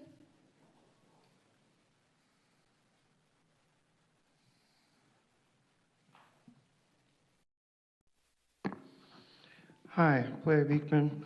I'm really interested thank you very much for this item, by the way, how you can be talking directly with federal government agencies and persons in, these federal positions about the way they work. Can we talk about de-escalation and demilitarization when they work? If they're going to work at all, we can talk about that too. I know Berkeley, way back when, in 2017-18, ICE were doing the same thing, same awful tactics back then. Berkeley really sat down and said, you guys can't do this anymore, like what happened here in North Park in May. We set a course, and we said, you can't work this way, and it worked. And I hope you really directly know how to talk and set a standard, how we work in San Diego, that can spread across the country. Look what they did in the Bay Area. They said no to ICE agents. They left because they gave them good reasoning why they shouldn't be there. man, we got to create good examples. Let's really practice. Good luck to our efforts. Thank you. Thank you. I've started the 5-minute timer. I'm going to those participating remotely. We currently have 26 people in the queue. It will be 1 minute each. Just making sure nobody here is, okay. Patty, if you can please unmute. Thank you, Patricia Mondragon for Alliance San Diego. We appreciate the intent of this resolution. It elevates stated values by opposing excessive force tactics used by the administration and authorizes the city attorney to support litigation in Illinois and Minnesota. Those statements matter, but they do not materially change conditions for communities here in San Diego. We have seen a surge of immigration arrests by 1,500% in San Diego. Real harm is happening in your districts every day. At a moment when this council has real authority to act locally, symbolism is not enough. You can pass the due process safety ordinance and direct clear police protocols for responding to federal requests for assistance. Critically, you can take immediate steps to end the city's contract with FLOC and remove immigration enforcement agencies from accessing RJES. These tools enable information sharing that are putting San Diego's communities at risk. Please do more. We need protection here, not just solidarity. Thank you for that concluding remark. My apologies. Hector, if you can please unmute. Hector, I can unmute. There you go. All right. Thanks for taking my call. Well, I'm like the opposite of that. I'm for mass rapid deportation committee in San Diego. Anybody here illegally has got to go. And they got to go rapidly. I'm all for ICE. I'm for having ICE give gift cards to Phil's Barbecue. We need the Marine Corps to protect ICE from the angry mob. The angry mob is suffering like you guys are from Trump derangement syndrome. The therapy session will include putting on the Make America Great Again hat and walking around town for a week. That might cure you from that Trump derangement thing. These guys got to go. Take your $1,000 and go. Quit having your kids suffer. If you don't want kids to suffer, go back to your country and talk to your family. Take them back with you, man. We got to start this game over and take our city back, man. There's 20,000 guys here illegally. They got to go, man. Thank you. Next speaker is Pragati, if you can please unmute. Hi, this is Pragati. I know there's a lot of people, so I'll be quick. On top of the current resolution, I urge the council to make an unannounced audit of the Otay Mesa Detention Facility. This is a for-profit facility run by Core Civic with government grants. A lot of the detainees are malnourished. They're in overcrowded pods, and they have had to wait more than a year to even see a lawyer. They need $10 to even make a phone call. I urge you to make an unannounced audit, also to give detainees unlimited phone calls. Why do they have to pay for phone calls? That ends up putting the cost on us to give them legal representation. So that is my comment. Thank you. Thank you. Next is Connor Duncan, if you can please unmute. Hi, thank you. We've heard, some of the awful things that these agents have been doing, and unfortunately, it's just the tip of the iceberg. There's cases out of Chicago, ICE agents making an illegal U-turn and crashing into a U.S. citizen, getting out of the car with weapons drawn and arresting her for crashing into her. Isn't that nice? Agent Isaiah Anthony Hodgson, who got into a violent drunken altercation with Long Beach police, when he was detained, said, "Hey, I'm law enforcement, I'm not a civilian." And that just shows their exact mentality. Two-tiered system, and they think they can act with total impunity. It is about damn time that we show them that that's not true and put the foot down. I am also eager to hear some of our other frequent virtual commentators who are standing up to government overreach and abuse. And I'm looking forward to their loud support of this measure. For consistency's sake, we'll see. Vianney Rubalcaba, if you can please unmute. Hey, good afternoon, council members. I'm a resident of District 3. I was born in National City, and I'm a daughter of Mexican immigrants.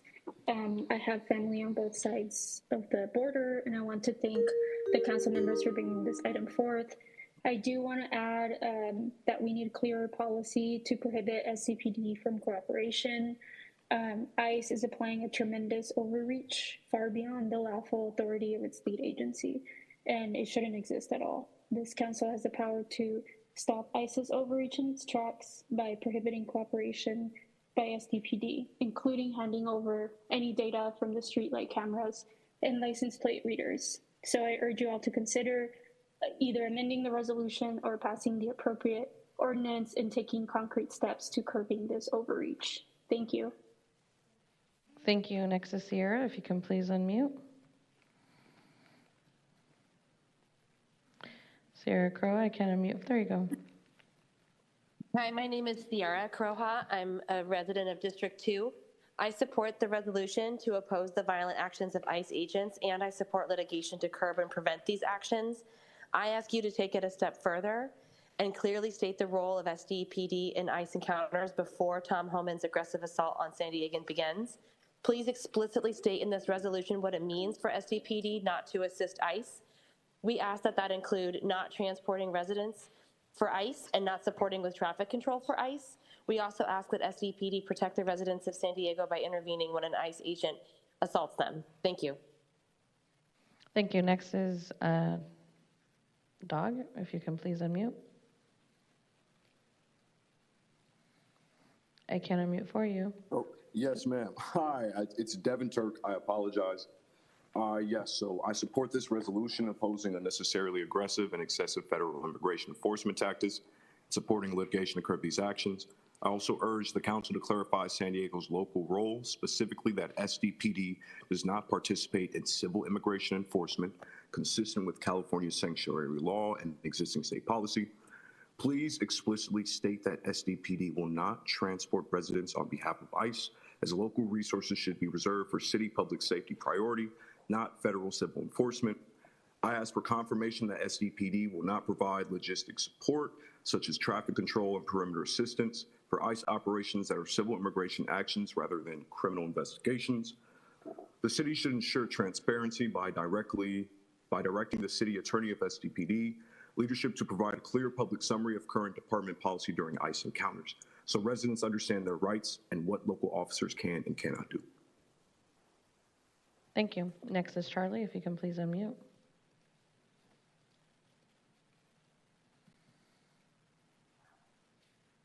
Hello, council members. My name is Charles Chapman. I'm a resident of District 2. My first time here. Thank you for all you are doing. Thank you for all you continue to do. Thank you for hearing our comments.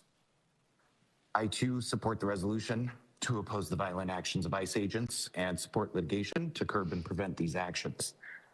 I ask you to take it a step further to clearly state the role of SDPD in ICE encounters before Tom Homan's aggressive assault on San Diegans begins or continues.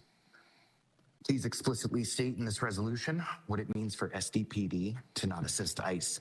We ask that that includes not transporting residents for ICE and not supporting with traffic control for ICE. We also ask that SDPD protect the residents of San Diego by intervening when an ICE agent inevitably assaults them. Thank you. Thank you. Next is Canberra, if you can please unmute. The 5-minute timer also concluded. We had 20 speakers in the queue when it concluded. We now have 19. No additional speakers will be taken. Please proceed. Hi there. My name is Canberra. I live in District 3. I also support this resolution. Like others who've spoken before me, including our council members, I am horrified at the ongoing violence and unconstitutional actions of ICE agents in Minnesota and Oregon, here in California, and throughout the U.S. I support litigation to curb and prevent further unconstitutional actions on the part of federal agents.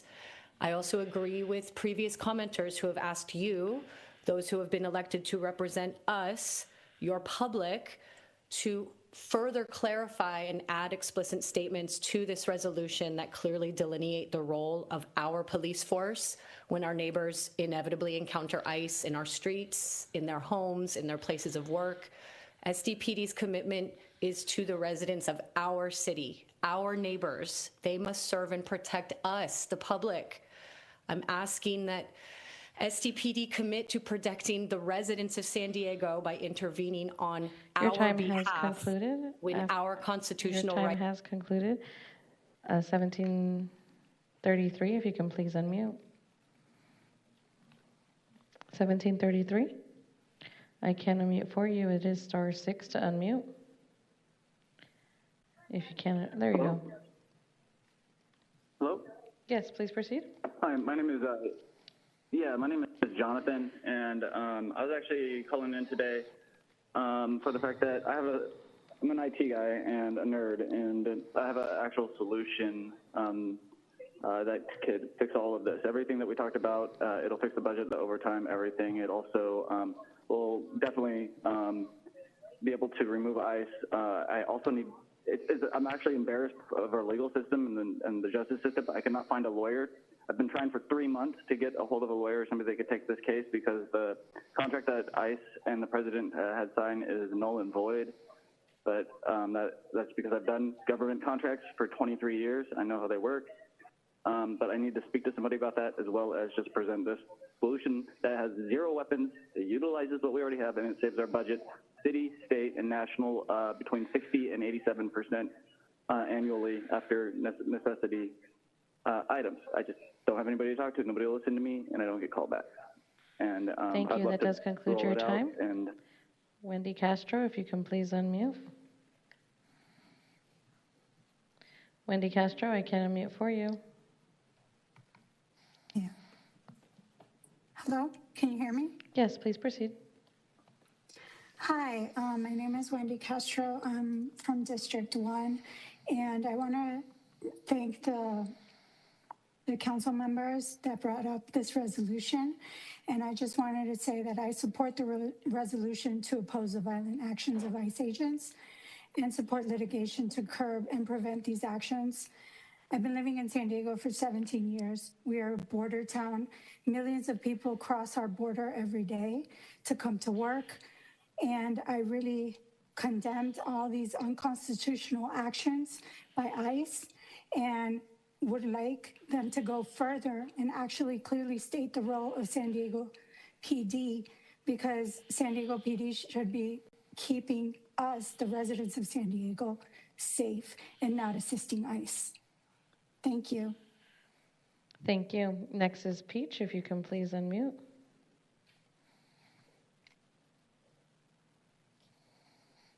Hi there, and thank you.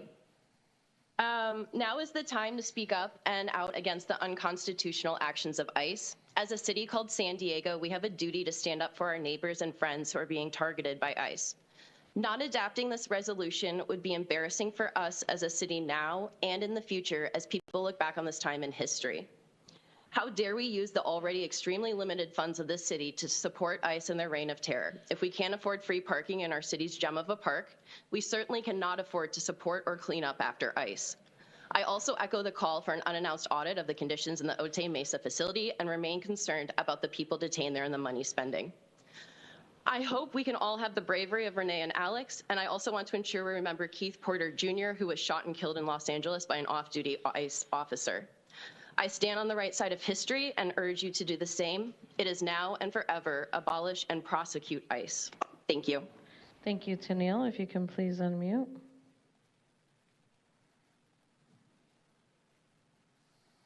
Hi, thank you. Thank you for the council members for remarks and recognizing the terror and harm in our country right now. Thank you for recognizing Renee Good and Alex Preddy. I also want to recognize Keith Porter Jr. I support the resolution to oppose the violent actions of ICE agents and support litigation to curb and prevent these actions. I ask you to take it a step further to clearly state the role of SDPD in ICE encounters and Tom Homan's aggressive assault on San Diegans begins. Please explicitly state in this resolution what it means for SDPD to not assist ICE. We asked that you include not transporting residents for ICE, not supporting with traffic control for ICE. We ask that SDPD protects the residents of San Diego by intervening when ICE agents inevitably assaults them. Thank you. Thank you. 4818, if you can please unmute. 4818. I can't unmute for you. There you go. Hi, my name is Erica, and I strongly support Resolution 608 to oppose the violent and abusive actions of ICE agents to pursue litigation that meaningfully curbs and prevents these harms. This resolution needs to go further. It needs to clearly and unequivocally define the role of the San Diego Police Department in any interaction involving ICE. San Diegans deserve absolute clarity on what it means for SDPD to not assist ICE, and this should explicitly prohibit SDPD from transporting residents or ICE providing traffic control, logistical support, intelligence, as well as any operational assistance that enables ICE enforcement actions. Anything less leaves dangerous ambiguity that places residents at risk. Moreover, SDPD has an obligation to protect the people of San Diego. When ICE agents engage in excessive force, unlawful detention, or violent conduct, SDPD must intervene. Your time has not stand concluded. by or My cooperate. apologies. Your time has concluded. Nancy, if you can please unmute. Nancy, I can't unmute. There you go.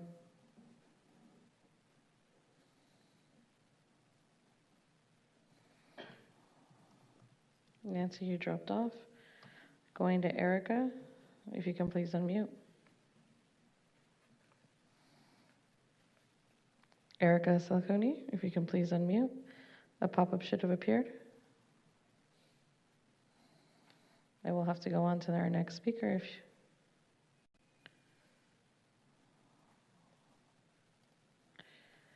Going on to our next speaker, iPhone, if you can please unmute. *6.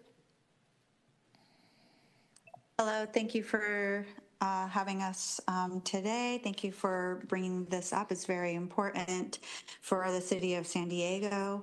I'm in favor of this for sure, and I want to just reflecting on everybody, what they've said, we need to have explicit details on what the role of San Diego Police Department will be having with us. Yeah, that's about it. I want you guys to just do the right thing for everybody in San Diego, for all our neighbors and our children.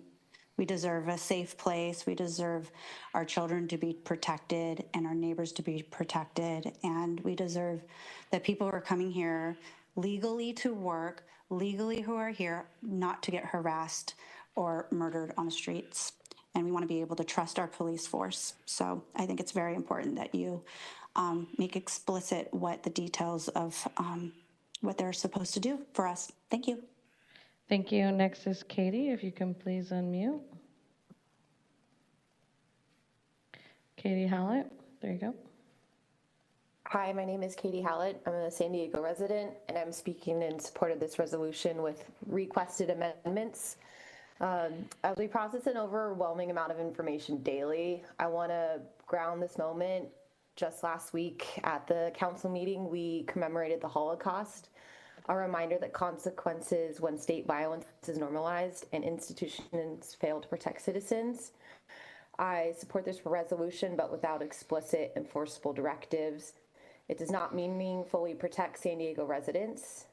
The city must clearly and unequivocally define the role of San Diego police in ICE encounters, including what non-assistance means in practice. So, yeah, that's all I have today. Thank you. Thank you. Next is Tristan, if you can please unmute.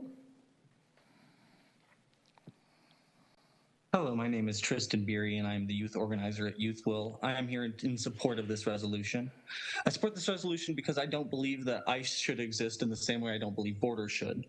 Given that is not the world we currently live in, I think that it is important for San Diego, the city of San Diego, to at least remember the distinction between civil immigration law and criminal law, as to ensure that the San Diego Police Department does not comply with the Gestapo-like actions of ICE. Some may not know, but a fairly large portion of quote-unquote illegal immigrants are visa overstayers, which does not constitute criminal law. Even crossing illegally is only a misdemeanor on the first offense. If the San Diego Police Department can receive so much of our fiscal budget, they should abide by the ideal of serving and protecting San Diegans by refusing to aid in the illegal kidnappings of our neighbors by these masked gunmen and instead helping those who are being stolen off our streets. Thank you. Thank you. Next is Tasha, if you can please unmute. Can you hear me? Yes, please proceed. Awesome. There must be clear policies prohibiting the deployment of San Diego police officers in response to false or manufactured emergency reports by federal agencies, including HSI and ICE, especially when those agencies are reacting to whistles, horns, cameras, or loud observers. Weaponized fear or discomfort is not an emergency and should never trigger an armed local police response. Fabricated urgency diverts resources, endangers the public, and erodes trust. This cannot be normalized. The city must stop creating dead letters, resolutions, and executive orders without enforcement, and instead enforce laws that hold all law enforcement operating in this city accountable. I heard the city council's outrage toward DHS agents. That same outrage must be applied inward, where is sustained accountability for the San Diego Police Department. Where is the response to Gestapo-style policing, officers jumping out of cars and bikes, demanding ID with unlawful basis, conducting searches without consent or cause, beating and shooting Thank people? you for that concluding comment. My apologies, your time has concluded. Omaira, if you can please unmute. Omaira?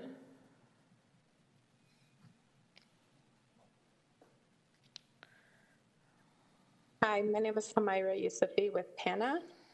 While we support anyone recognizing that ICE is putting people in harm's way, I really just have to be honest that we are past the time for resolutions. We are past the time for lip service. ICE is tearing families apart right here in San Diego. And if council wants to stand with our immigrant communities, you all need to vote the right way when it actually matters. There's so much that can be done right now to support us and to create real delineations to ensure safety for our communities. I do want to thank Councilmember Elo Rivera and Councilmember Moreno and Foster, who have stood with us in the past, but there's so much more that could be done by the rest of council. We must end the contract with Flock if we want to protect immigrant communities. We must end any federal enforcement agencies from having access to ARGIS if we want to protect our immigrant communities. We must fully implement the due process and safety ordinance and also pass clear Your time has concluded. My apologies. If you have additional comments, you can email them, cityclerk@sandiego.gov, and they will be processed. Linda, if you can please unmute. I want to thank you for this resolution. I'm from District 9. You know, we're the brand new ancients. We set the tone for what kind of country we want by acting on a city level. I support the resolution to oppose the violent actions of ICE agents, and I support litigation to curb and prevent the actions, and I ask you to take it a step further. Clearly state what the role of the San Diego Police Department is with ICE encounters, and explicitly state in this resolution what it means for SDPD to not assist ICE. Please include that they wouldn't be transporting residents for ICE and not supporting traffic control for ICE, and that they would also protect the residents of San Diego by intervening when an ICE agent assaults another human. You know, humans are being detained, and notably, children are being left hungry, neglected, and harmed in ICE detention facilities. The UN Rights Council have raised concerns as well. We can do better. Thank you. Thank you. Next is Carmen. Hello, can you hear me? Yes, please proceed. Thank you. My name is Carmen. I'm from District 9. I'm the Policy and Research Intern at YouthWill. I support the resolution to oppose the violent actions of ICE agents and support litigation to curb and prevent these actions. I ask you to take it a step further to clearly state the role of SDPD in ICE encounters. Before Tom Homan's aggressive assault on San Diegans begins, please explicitly state in this resolution what it means for SDPD to not assist ICE. We ask that that include not transporting residents for ICE and not supporting with traffic control for ICE. We also ask that SDPD protect the residents of San Diego by intervening when an ICE agent inevitably assaults them. Thank you. Thank you. Next is Marley. If you can please unmute. Hi, my name is Marley, and I support the adoption of 608, but by itself and as it is not an adequate response to ICE. They are doing exactly what they are being directed to do, which is hurt people and create fear. What we've seen, what they're doing in Minnesota, and the violence they've perpetuated across communities both there and across the country here in San Diego as well. This is only the beginning of what this administration wants to do, and the best way to mitigate its effects on our communities is to protect ourselves ahead of further ICE expansion. I'm asking you all to continue to fight alongside and for your constituents and to further empower the people who make up our communities to enact meaningful local resistance. This resolution is a good step, but it cannot be the last step given the brazen inhumanity of ICE and their actions. Starting points might be the cutting off of surveillance information to ICE, defining SDPD's relationship to ICE, or an audit of the Otay Mesa Detention Center. More action is necessary and it must follow. Thank you. Thank you. Next is Audrey. If you can please unmute.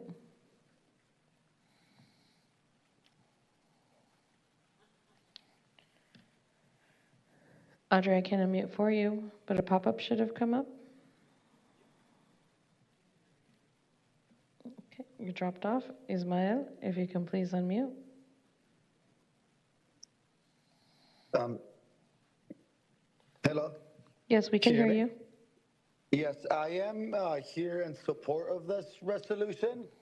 The reason why it is important to have a very specific policy is because we know that rhetoric is one thing, and there are several ways that the San Diego Police Department has been manipulated by federal agents, and either through incompetence or through them just looking the other way, they continue to be manipulated by responding to these calls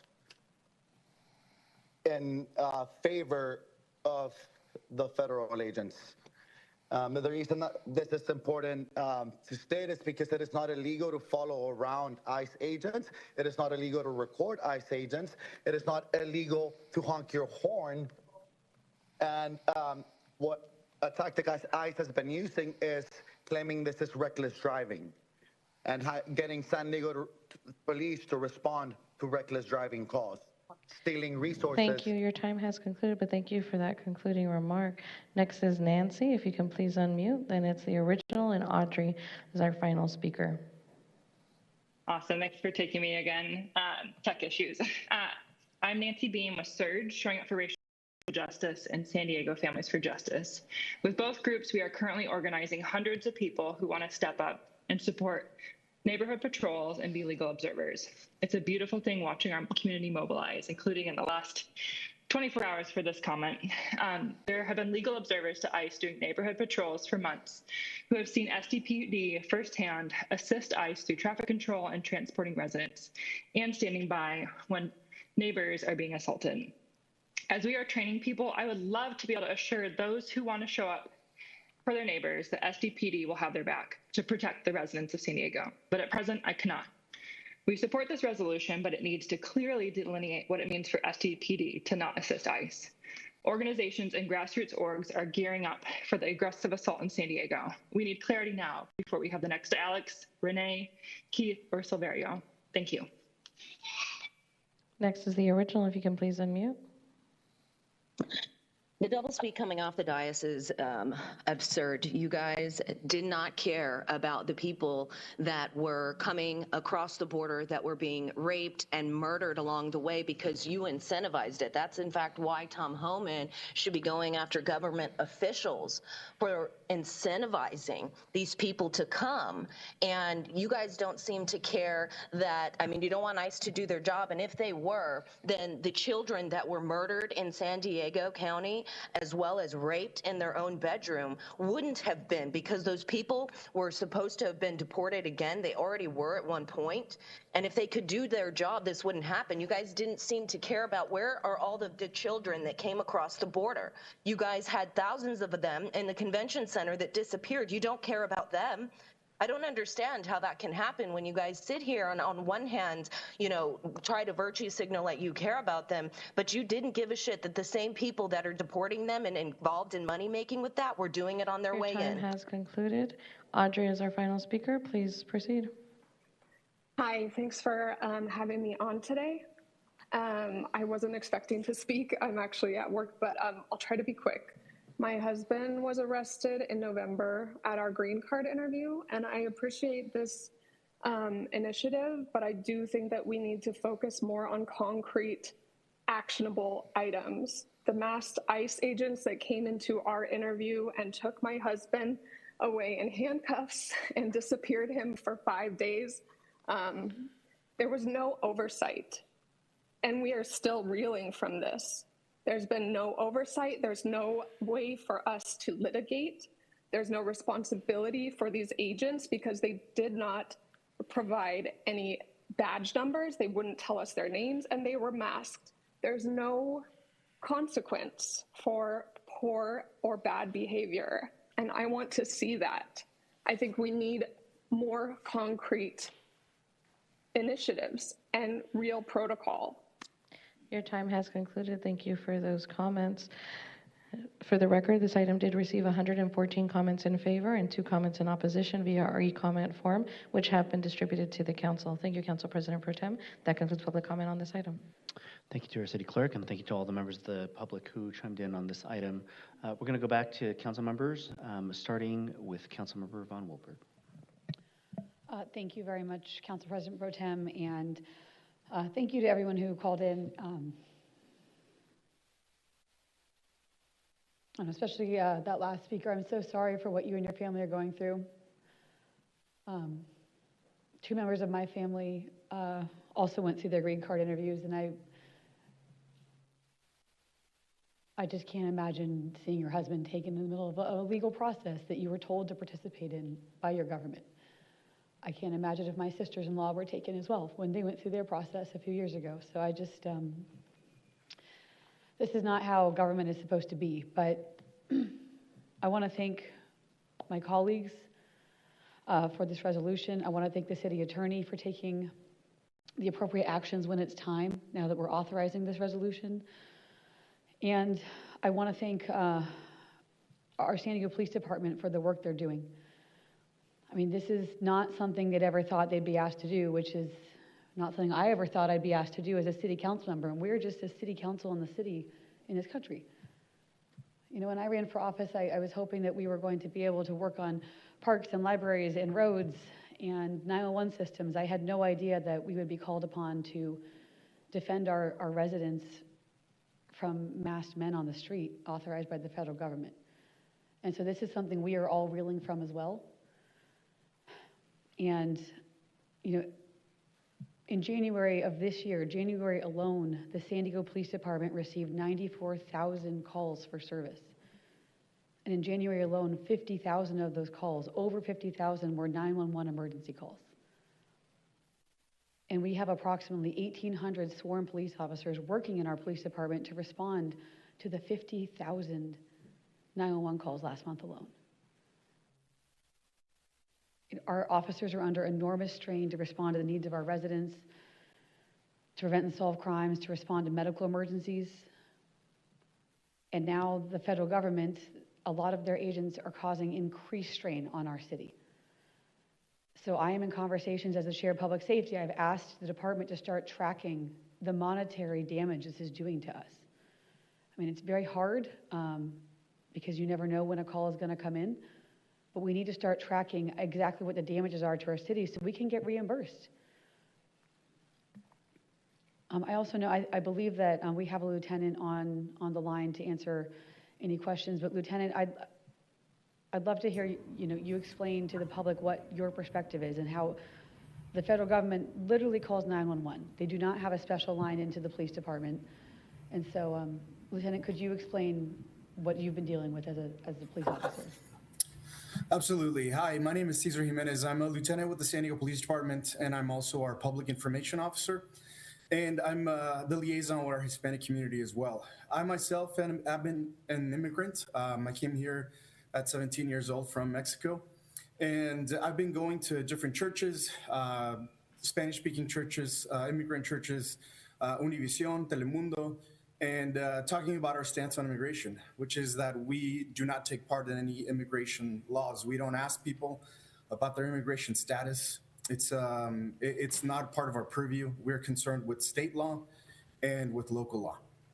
And so in that way, you know, our job is very narrowed and focused to those things. And so that's what we're trying to tell the public.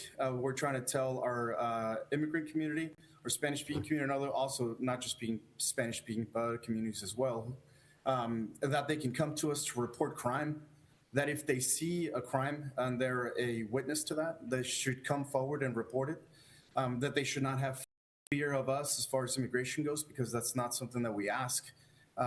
It's not within the officer's purview. It's not how we train them. Thank you very much. I appreciate you. And, you know, just also under our legal system here at the City of San Diego, we are governed by a city charter, and that's our city constitution. And City Charter Section 57 states that it is up to the chief of police and the city manager to have all power and authority necessary for the operation and control of the police department.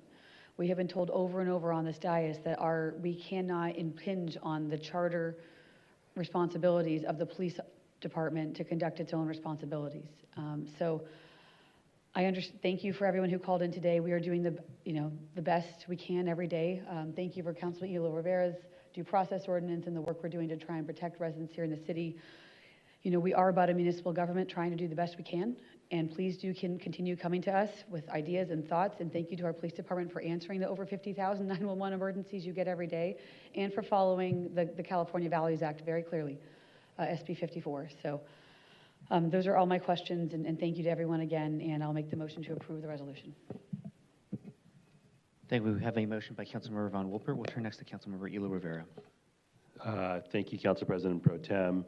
I want to thank the members of the public who were here today and who called in. I'll start by seconding the motion and wanting to speak to a couple of different points. First, because it did come up, and this is a good time to mention it. The Due Process and Safety Ordinance, which the council passed unanimously in the fall, it continues to move through the meet and confer process. I appreciate CODA, you being communicative with our office on that. I don't know if you'd like to provide an update, just so folks know where that stands. We have, thank you, Councilmember. We have one REO left to meet with. We will hopefully get that calendared this week and then return to this council for its second reading and then signed by the mayor. Thank you, I appreciate that. So we're close to bringing that back for what would hopefully just be the formality of a second reading, which would then mean that it'll go into effect as was passed in the fall. I understand, I think, where the amendments are, the requested amendments are coming from. I want to speak to a couple of them, though. The first is, one, before I even do that, worth mentioning, City Attorney Ferbert has been acting with strategic foresight since immediately taking her office to try to get ahead of what she has anticipated to be violations of the city's rights and our residents' rights, and the office has done a lot on that front, and I think that deserves recognition.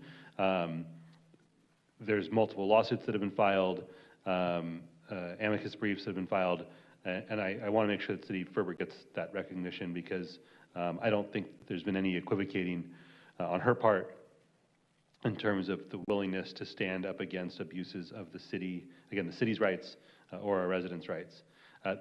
Specifically to the amendments, the first one here is very much an operational decision of this elected city attorney, and I think all of these, especially given the very collaborative nature City Attorney Herbert has taken when it comes to responding to federal abuses of power, they deserve conversation directly with the elected city attorney. I've never shied away from the council taking action when I think we need to, and I want to talk to our city attorney before we do something like declare our support for the creation of a specific unit within her office. Again, I understand where these are coming from. I think there's a lot of value in this. I just would like to have some more conversation with the city attorney first. That being said, I also want to recognize some of the concerns and questions raised by folks who are still uncertain about what to expect from SDPD and the city in moments of chaos that is manufactured by ICE, Border Patrol, and other federal agents. I've spoken with the mayor and the chief about a couple things that I think we could do to provide additional clarity. This is an ongoing conversation since late spring, early summer about this. One of those things is being willing to ask for identification when federal agents are, well, ask for identification when unidentified people are attempting to detain San Diegans to ensure at a bare minimum that there is actual authority, and that these are not just random men who are kidnapping people. Second, I think there needs to be a bit more clarity in terms of the way in which SDPD may have to respond to a call based on the way the call comes in. Because I think the transparency here is important. There's no guarantee that these federal agents will identify themselves as federal agents when they make the call. However, when arriving, I think that there can be some more clarity in terms of what the protocol will be and when SDPD will be removing themselves from the situation. And then I just believe this needs to be an ongoing conversation, and I want to recognize the frustration of community members who are doing their best to show up and, again, bear witness, and are feeling like their police department is being used as a shield for abuses by the federal government. That's not okay, and I think there's some more progress that can be made there.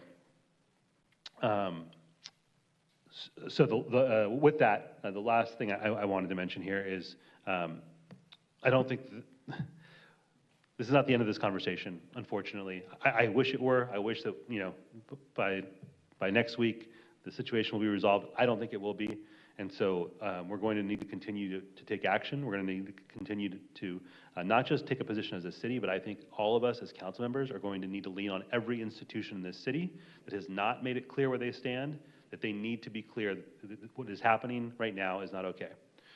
We've had certain institutions like our school districts step up and use their voices unequivocally about how wrong this all is and the impacts it's having in our community. At the same time, and this part might be a little bit uncomfortable, but I'm going to say it, the San Diego Regional Chamber of Commerce, which is supposed to represent the voice of business in the city, has a for-profit detention facility as a member and has said nothing about the abuses of federal power that are undeniably bad for this city's economy. Even if you remove all of the humanity from it, at a minimum, it's bad for the economy. And we've heard nothing. And those business voices are important. It's the one thing that Trump gives a damn about is people with money. And I think we have a responsibility as a city to lean on all of them to use their voices and to certainly not grant them immunity from having to take a position during this time. The final thing I wanted to say is I wanted to thank Council Members Foster and Whitburn for also standing with community, for marching with community. There was a very, very powerful procession that we participated in a little more than a week ago. And so I just wanted to say thank you all for standing up and being out there as well. With that, that concludes my second. Thank you, Council President Pro Tem. Thank you. We have a motion by Councilmember Von Wilpert, followed by a second by Councilmember Elo Rivera. We'll turn next to Councilmember Whitburn. Thank you, Council President Pro Tem. I want to thank Council Members Von Wilpert and Moreno and Elo Rivera for bringing this resolution forward. While it is a resolution, I think it is important that this council be on record in opposition to what is happening in this country. There are moments when silence becomes complicity, and this is one of those moments. What is being done in the name of immigration enforcement under the Trump administration is immoral, and it is unconstitutional. It is harming families, it is harming children, it is harming people who never should have been in harm's way, and that includes people who are right here in this room today. Across this country, immigration and customs enforcement has been weaponized for political purposes. Fear has become the policy, and human lives have been treated as acceptable collateral damage. The deaths are completely unacceptable. They did not happen in a vacuum. They are the predictable result of an administration that has deliberately escalated enforcement tactics, stripped away guardrails, and treated intimidation as a governing policy. I heard several commenters, rightfully today, say that we need to do more than just pass a council resolution. I think it's important that we do this. We do need to do more, and more is being done. Rest assured that this is not all that San Diego is doing. As Councilmember Elo Rivera noted, the Office of the City Attorney has been engaging in litigation. It recently shared its intent to join the City of Boston's amicus brief in support of Minneapolis-St. Paul and the state of Minnesota's challenge to federal immigration officials' aggressive tactics, unlawful immigration policies and practices, and their commandeering of state and local property to stage immigration enforcement actions. That is the City of San Diego taking that stand, and I appreciate the Office of the City Attorney for advancing that. You'll recall that Mayor Gloria issued an executive order last year outlining a series of administrative directives in response to the ICE raids here in San Diego, reaffirming in writing the prohibition on San Diego police facilitating ICE raids, and directing the city to distribute Know Your Rights materials, among other things. I was actually with the mayor last year. We walked to a number of businesses in South Park distributing Know Your Rights materials after the ICE raid there, letting businesses know what their rights are in those sorts of situations. And as you heard, there is more that we will continue to do here at the City Council. We see the consequences firsthand in our city. We hear from patients, we hear from parents, we hear from teachers, we hear from healthcare providers, and from neighborhood residents who are wrongfully detained in these ICE enforcement actions. We cannot be silent, and I'm glad that the City Council is taking a stand. Thank you, Council President Pro Tem. Thank you, Councilmember Whitburn. We'll turn next virtually to Councilmember Campillo. Thank you, Council President Pro Tem. Thank you to my colleagues for bringing this forward today. I'm in total support. Just want to start by saying how we've heard from members of law enforcement and the military, people who sign up and know that they're putting their life on the line to keep communities safe, all within the bounds of our Constitution and our laws, and how they know that what is going on with federal immigration enforcement is not true law enforcement, because it doesn't make us safer, and it is an overreach of government power. I have the utmost respect for people who wear a badge and know that they're going out, kiss their kids and their spouses goodbye in the morning, knowing that they might not come back that night, and do everything they can to uphold the law, because they know, as we watch what's going on in other cities and in San Diego, that immigration enforcement is not law enforcement. There is a place for enforcing immigration laws, but the Constitution and laws have to be followed. Knowing what we now know with the federal administration issuing administrative warrants as if they are the same thing as judicial warrants issued by a neutral judge, an Article III judge, is a mockery of 240 years of law. And it tells you everything you need to know, is that they have taken it upon themselves to do what they think is something they ought to be doing, but that's not the way the law works. Every law enforcement officer, and myself being a former prosecutor, we know that legislatures make laws, executive branches execute those, and when there is a dispute and when someone's liberty is on the line, a neutral judge is the one who gets to decide it. I would tell everyone in the United States of America that you need to read the judicial opinion, the order of the court granting Adrian Conejo Arias and his 5-year-old son, Liam, that the habeas corpus writ that was issued this last week. I've never seen in my career as an attorney anything like it, where it's very, very clear that the current federal administration is treating the Constitution as a pesky inconvenience, is what the judge stated their attitude towards it was. These people who are going through our immigration system one way or another still have rights that ought to be upheld. And more than that, they have human dignity that ought to be respected. So I just would remind everyone that Scripture teaches us that we were once strangers in a foreign land, and we were welcomed. And yet in my district, masked federal agents pulled a father from his car as he was waiting outside Linda Vista Elementary School. That wasn't public safety. It wasn't necessary. And it was merely to intimidate the community and to destabilize families and to inject fear. There's no utility that comes from that type of enforcement. You know, I would just say that San Diego always has been and continues to be built by immigrants, and they are our neighbors, our coworkers, they are business owners, and they are our family members, and they deserve dignity and respect under the law. And more than anything, we have to adhere to a belief that law enforcement must have, the enforcement of the laws must have civility and proportionality. But those are not in conflict with enforcement. Those are inseparable from enforcement. It is just time for the Trump administration to get rid of these cruel tactics and for the enforcement of our federal immigration laws to be lawful and transparent and humane. And so I am in support of this item. Thank you. Thank you. We'll turn next to Councilmember Campbell. Thank you. I just want to say a few words. First of all, it is unbelievable to me in all my years of life that our federal government, after 250 years of governance, is run by a bunch of people who are lawless, break the laws constantly, all the laws. I mean, there must be 200 laws they've broken already. Unbelievable. It's no wonder that people have lost faith in them. But I also want to point out something that I had been told, and I hope the attorneys here know about this, and if not, will look it up for me. I was told that if, say, for example, an ICE agent comes to your house and tries to break in your door without a warrant, that's not allowed.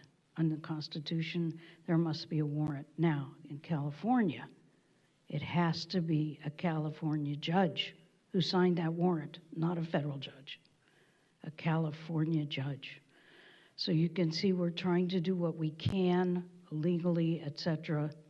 We're going to keep fighting this, and I know all of our people, almost every single one in this country, is united against this horrible assault on our democracy, and we will not put up with it. I am very much in favor of this resolution. I thank you for bringing it forward. We'll turn next to Councilmember Foster. Thank you, Council President Pro Tem. This has been a heavy day for me. You know, I came in the office this morning thinking I would have some celebratory comments as we are moving into Black History Month and celebrating 100 years. But it was nothing of the sort. And as I listen to the conversation, clearly we have limited control over the federal government. But one would think we have control over local government. No matter if it's Charter Section 57, delegation of authority or not, somebody is in charge and somebody is the boss. And I can understand why our residents are asking for more clarity. And quite honestly, I think our police department and mayor owe that type of clarity. I'm going to read a section from the charter. It's Charter Section 11.1. And it says the City Council must give priority in the funding of municipal services to the need of the residents for police protection. It doesn't say to fight crime. It says to provide police protection to the residents. And I don't know what my colleagues hear, but what I hear are constituents, residents, asking, what is that police protection? And I don't think it's an unreasonable request.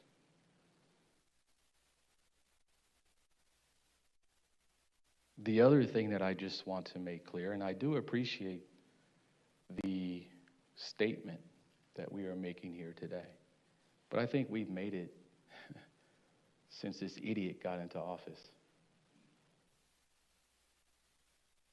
And I think we continue to make it. But there is nothing binding our police officers to anything in this document.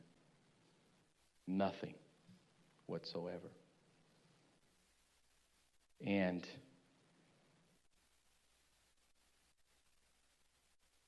I just have to say that as we are experiencing what we are experiencing, I am also surprised at our law enforcement officers. Because as you hear what has been taking place, in the short time that I've been on this dais and attending meetings that I attend, law enforcement is a family.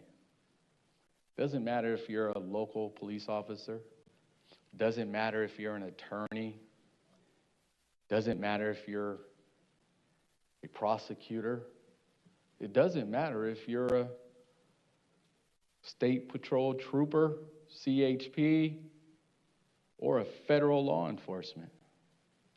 I sit on the SANDAG, what is the committee called? Public Safety Committee?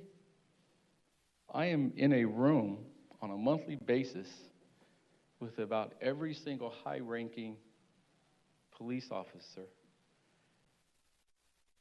or law enforcement official in the city, including DEA and other agencies. There's no discussion on how this administration is putting our officers at risk, because that's what's happening. Not only are they putting our residents at risk, but they are putting our men and women in uniform at risk. I've listened to the phone calls. I've listened to the incidents. Yes, they call 911, but you better believe they signal that they are law enforcement, and they do indicate accordingly in accordance with the way law enforcement communicates. So there is never a moment when the call comes in that SDPD does not understand. It is a call by a law enforcement agency, at least from what I've heard. So I want to be, if I can have a few more minutes, please. So I want to be clear on that. So to think that they don't know what's taking place, to the extent that it is a law enforcement action, they know. They do not know the full circumstances as to what they are going into, which is why I say they are putting our officers at risk. And that is unacceptable. And I'm a little disappointed because I can go through social media of some of our officers. And I think we would all be amazed at the sentiments that are conveyed. And oftentimes it is do what I say do, or you will feel the circumstances. That is unacceptable. As again, it says we must prioritize funding of municipal services to the need of the residents for police protection. And so we do have work to do. And I do think our San Diego Police Department and our top law enforcement official should be out there more, should be clearly communicating that this is unacceptable, and calling his counterparts in the different agencies to task.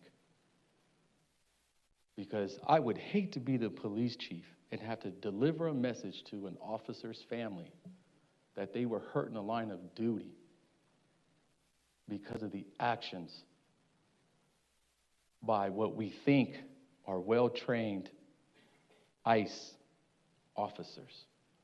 They are not qualified. They have shown that. And so for me, I would like to see more action, as much as I do appreciate our statement. And so I'm going to continue meeting with the police chief because I do think they should do more. I think they should hold their counterparts to task. I think everyone that steps in the room at the Sandag Public Safety Committee meeting should be asking the question and holding folks to task. Shouldn't take one council member from the city of San Diego to bring that up. Because right now, the way things are going, and I don't know what conversations my colleagues get, but at some point, a citizen is going to feel the terror and is going to respond in a manner that we will all be sorry for. And that's something that we don't need. And so I would ask the city attorney to, let's look at what we can do to push the envelope. Let's look at what is it, AB 26 and the duty to report. Where does that play into this? How many instances are we reporting as a city of San Diego to the Attorney General's reporting hotline, if I were to ask that question? Because our officers are there. Those calls are emergency calls. It's not one officer that goes. It's several units. And so I do appreciate this. As always, we have more work to do. I will say, even as we do the due process ordinance, once we pass the legislation, it is up to the operations side of our organization to implement. And so as we bring these policies forward, I am really curious to see what the San Diego Police Department policy looks like, how they will implement those policies to achieve the intent of the council, and also to make sure that there's an accountability measure and to figure out how that works. And if that means reporting, if our only option is to report to the Attorney General's hotline, then let's set up a process to do so. And then we can call the Attorney General here to give us an update as to where we are at with those types of complaints. So thank you again to my colleagues. Thank you, Council President Pro Tem. But just looking for more to do. More to do. Councilmember Foster, representative from San Diego PD did raise their hand in the virtual queue, and so I wanted to ask if you wanted to hear from them, since they have. Sure, please, by all means.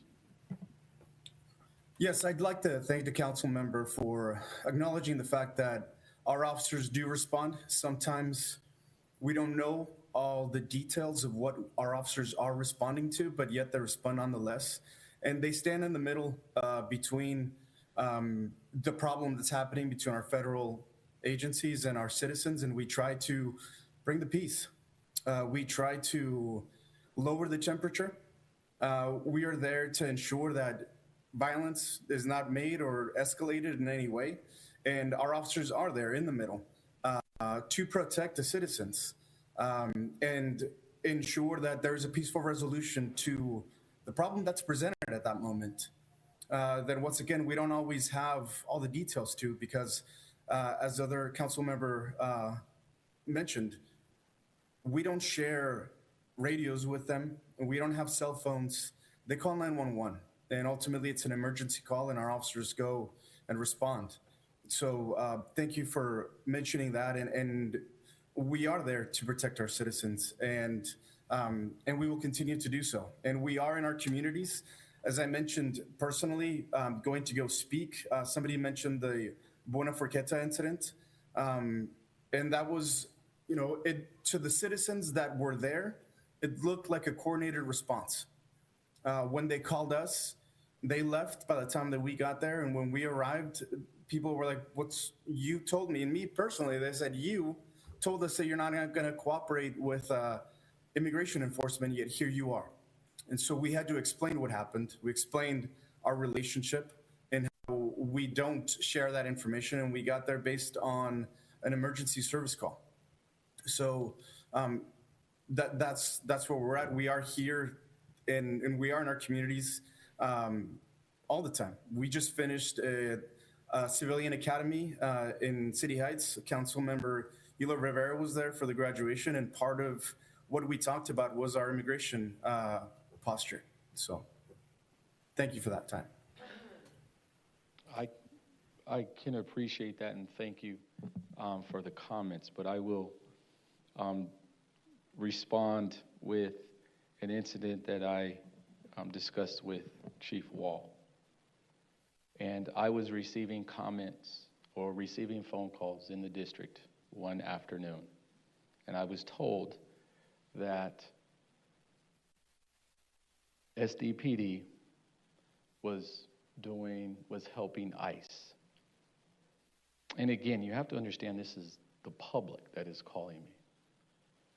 And this happened on Market, I'm gonna say about 43rd, somewhere around there.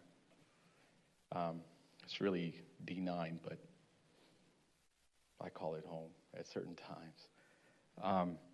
And when I showed up to the scene, there were police officers there conducting a stop. And as I came in, I identified myself as the council member for the 4th District. And the officer that I tried to engage basically ignored me. And when I indicated, he ignored me, and I actually called the police chief. And I said, okay, well, I'll call the police chief. That officer told me, I don't care who you call whoever you want to call. All I was trying to do was to make sure it was not an ICE situation, so I can go into the venue that I was going to calm the public down and tell them, this is not an ICE engagement. This is a necessary traffic stop that is going to make our community safe. But what they thought was going on, and this is how deep this goes, and why I say this can end in a disaster, is because everyone in the venue thought it was an ICE incident. And so I know our intentions, I'd like to think, are always well. But again, we can only control what we can control, and individuals' perceptions are their realities. And so when the public asks, what are you going to do to protect us? I don't think that's an unreasonable ask. So thank you again. I'm Council President Pro Tem, and that concludes my comments. Thank you, Councilmember Foster. And I give you a couple of my minutes so that you could complete your comments. I'll turn next again back to Councilmember Hila Rivera. Thank you, Council President Pro Tem. I'll make this quick. I just, because I think there was an important comment made that is illuminating of to what some of the dissonance is between the community and the city right now. And I fully believe when Mr. Jimenez says SDPD shows up with an intent to keep the peace, that he means that. However, if the lack of peace is coming from one side of the equation, and SDPD is either unable or unwilling to stop that side of the equation from breaking the peace, from imposing violence on the group, they cannot keep the peace. And in saying that, it's creating a false expectation for what the community can hope for in those circumstances. And I know that I truly actually do believe that that does not come from a place of trying to be deceptive, that it comes from the place of being someone who signed up to be someone who keeps the peace. The federal government has broken the model, and they've distorted it in such a way that the way that we normally speak about things does not apply here. And so we cannot say that we're going to show up as peacekeepers if we're not able to not, again, unable or unwilling to actually keep the peace on both sides of the equation. So this is the thing that we're going to need to work through and figure out how to communicate with the community in a more clear way. I hope that that clarity comes before more dramatic and violent and regular occurrences happen in San Diego. But that was a great example of what I think we're hearing in terms of the miscommunication. And it needs to be solved for sooner rather than later, because to Councilmember Foster's point, the consequences of that trust being broken are significant. It's going to take so long to repair that, and someone's going to get badly hurt, if not killed, as a result of what the federal government is doing and that lack of clarity that exists in terms of what to expect in terms of protection and safety. I appreciate the additional time. Thank you, Council President Pro Tem. Next on the lights is Councilmember Von Wilpert. Thank you, and thank you to my colleagues and to our police department. Thank you, Lieutenant, for this discussion. This is very hard. We are sitting here in local government with our residents discussing the best ways to protect ourselves from the unlawful and unconstitutional actions of a federal government. Take a moment to realize what we're doing.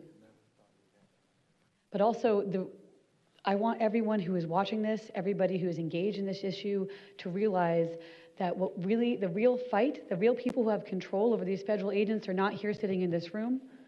They are not wearing San Diego police officer uniforms. This debate is happening in our federal nation as we talk right now. We are under a partial government shutdown because our federal congressional representatives and our senators are in a fight over a budget about how to control the Department of Homeland Security in ICE's and federal agents' actions. Currently, there are Congress members who are fighting not to fund DHS until there are warrant requirements signed by judges, body cam requirements for ICE, limits on excessive force for ICE, and a ban on the deportation or arrest of American citizens. That is what is being fought on the floor of the federal government right now. And they are asking not to fund ICE or DHS any further until those requirements on ICE's conduct, on the federal agents' conducts, are put in place. So we can do all we can to scramble here in San Diego to protect our citizens, but everyone needs to advocate at the federal level of government right now and call your congressional representatives, call your U.S. senators to rein in these unlawful actions by ICE so that we can get back to actually doing what we need to do here in our communities. So please, that's where the fight needs to be. Thank you. Thank you, Councilmember Von Wilpert.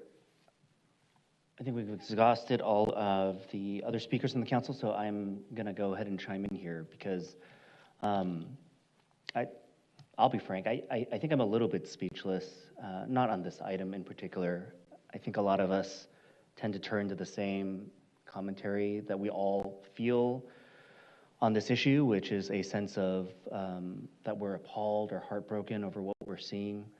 But I think for just a moment, I want to acknowledge, I think the feeling that I know my wife has acknowledged to me, I imagine is partially the feeling that people, whether you're here in the audience or out in the community, are feeling, which is that I think everything we've seen happening on a federal level and how it translates locally has given also a pretty significant sense of hopelessness. I think that's the response we're seeing from people. And the reason why folks are turning, doesn't matter to who, whether it's your local government officials, your state and federal officials, SDPD, your neighbors, because there's a sense that we each, I think, feel disempowered from what we're seeing enacted upon us from our own federal government. And I think it's actually important to acknowledge that. I think the statement that we make, any statements that we make, whether it's from this resolution, hopefully when we see the due process ordinance put into place, that there are concrete steps, I hope, that we can see moved forward that advance our effort to protect our own citizens here in the city of San Diego, to protect every resident in the city of San Diego. But I think there's a broader question at hand as to how we actually respond at every level of government and how we respond as people. I think that is the challenge that we all are facing to answer. I, for one, believe that part of the reason why this discussion is difficult and why it doesn't feel like there are concrete steps is because we need to have an honest and earnest admission that local government seems to be similarly helpless in our responses thus far from the federal government. We're seeing local governments take legal action. We're seeing local governments try to put what we have thought of as the typical process in which we handle order in place, whether through ordinances, laws, et cetera. And then we've watched a federal government that has been willing to ignore them, bypass them. Councilmember Campbell mentioned earlier whether someone can break into your home. I think that was not a question until a couple weeks ago when the federal government said, no, the federal government can break into your home, whether they like it or not. So I just want to acknowledge this, not because I think there's an answer, but because I have long felt that in each of these discussions, what is really important is that we begin asking ourselves, as residents here in San Diego, how we collectively can respond. And I think that involves pushing, as all of you are, for us to find every pathway, every legal limit, every bit of power that we can push from a local level back on what we're seeing from the federal government. But I think it also means trying to really figure out what the response is from everyday San Diegans, other entities and organizations within our region that have any sense of power, because the voice that actually has to speak up in response to this needs to come literally from everyone.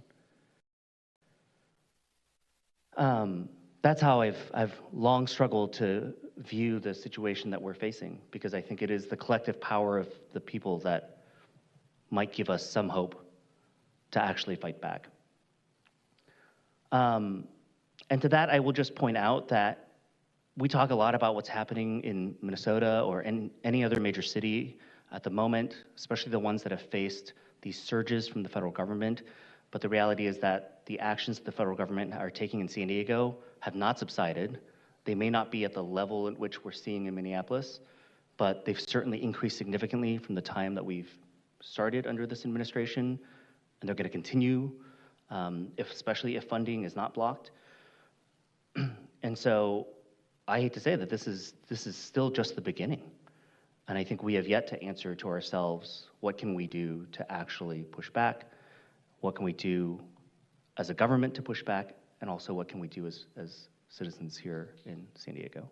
So I want to thank my colleagues for putting this forward. And especially, I do want to acknowledge what Councilmember Elo Rivera said, to especially acknowledge City Attorney Heather Ferbert, because very early on under this administration, she sought out a streamlined process from the council so that her office could engage in litigation all around this country as necessary. But that is only one small piece of the battle, which is the legal piece of it. And as Councilmember Foster said, there are so many more questions to answer as to what we can and cannot do. I think it's fair to say that if you feel like those questions haven't been answered, I'm okay with admitting that I don't think we have that answer ourselves either. But I think we're committed to continue to working towards that. So I'll conclude my comments, and I believe Councilmember Campbell has something to add. Very quickly, there is lots we could do. I'm from the civil rights movement, from the 50s, from the 60s. What can we do? We can peacefully assemble. We can sing, we shall overcome. We can sing, we are a peaceful people. We can sing hymns. We can gather in the streets. We can march with permits from our city. Picture this, ICE agents surrounding a federal building, supposedly protecting it from us. As a judge has told them now, ICE, you cannot go into the streets and push people after people throw things at them like tear gas. Now, will they believe the courts? Will they act the way the court has told them? I don't know. But say they are lined up around a federal building and there's a street in front and the citizens are across the street on the sidewalk and in the other side streets protesting peacefully, and there's the San Diego police in front of us as a line to protect our people so that those ICE people stay over there on their side of the street and don't come and throw things at us and don't push us and don't hurt us. Our police department wants to protect us. And I think that's what you would see happen here in San Diego. So let us hope that that's the way it is. In the meantime, organize yourselves, be ready for peaceful protest.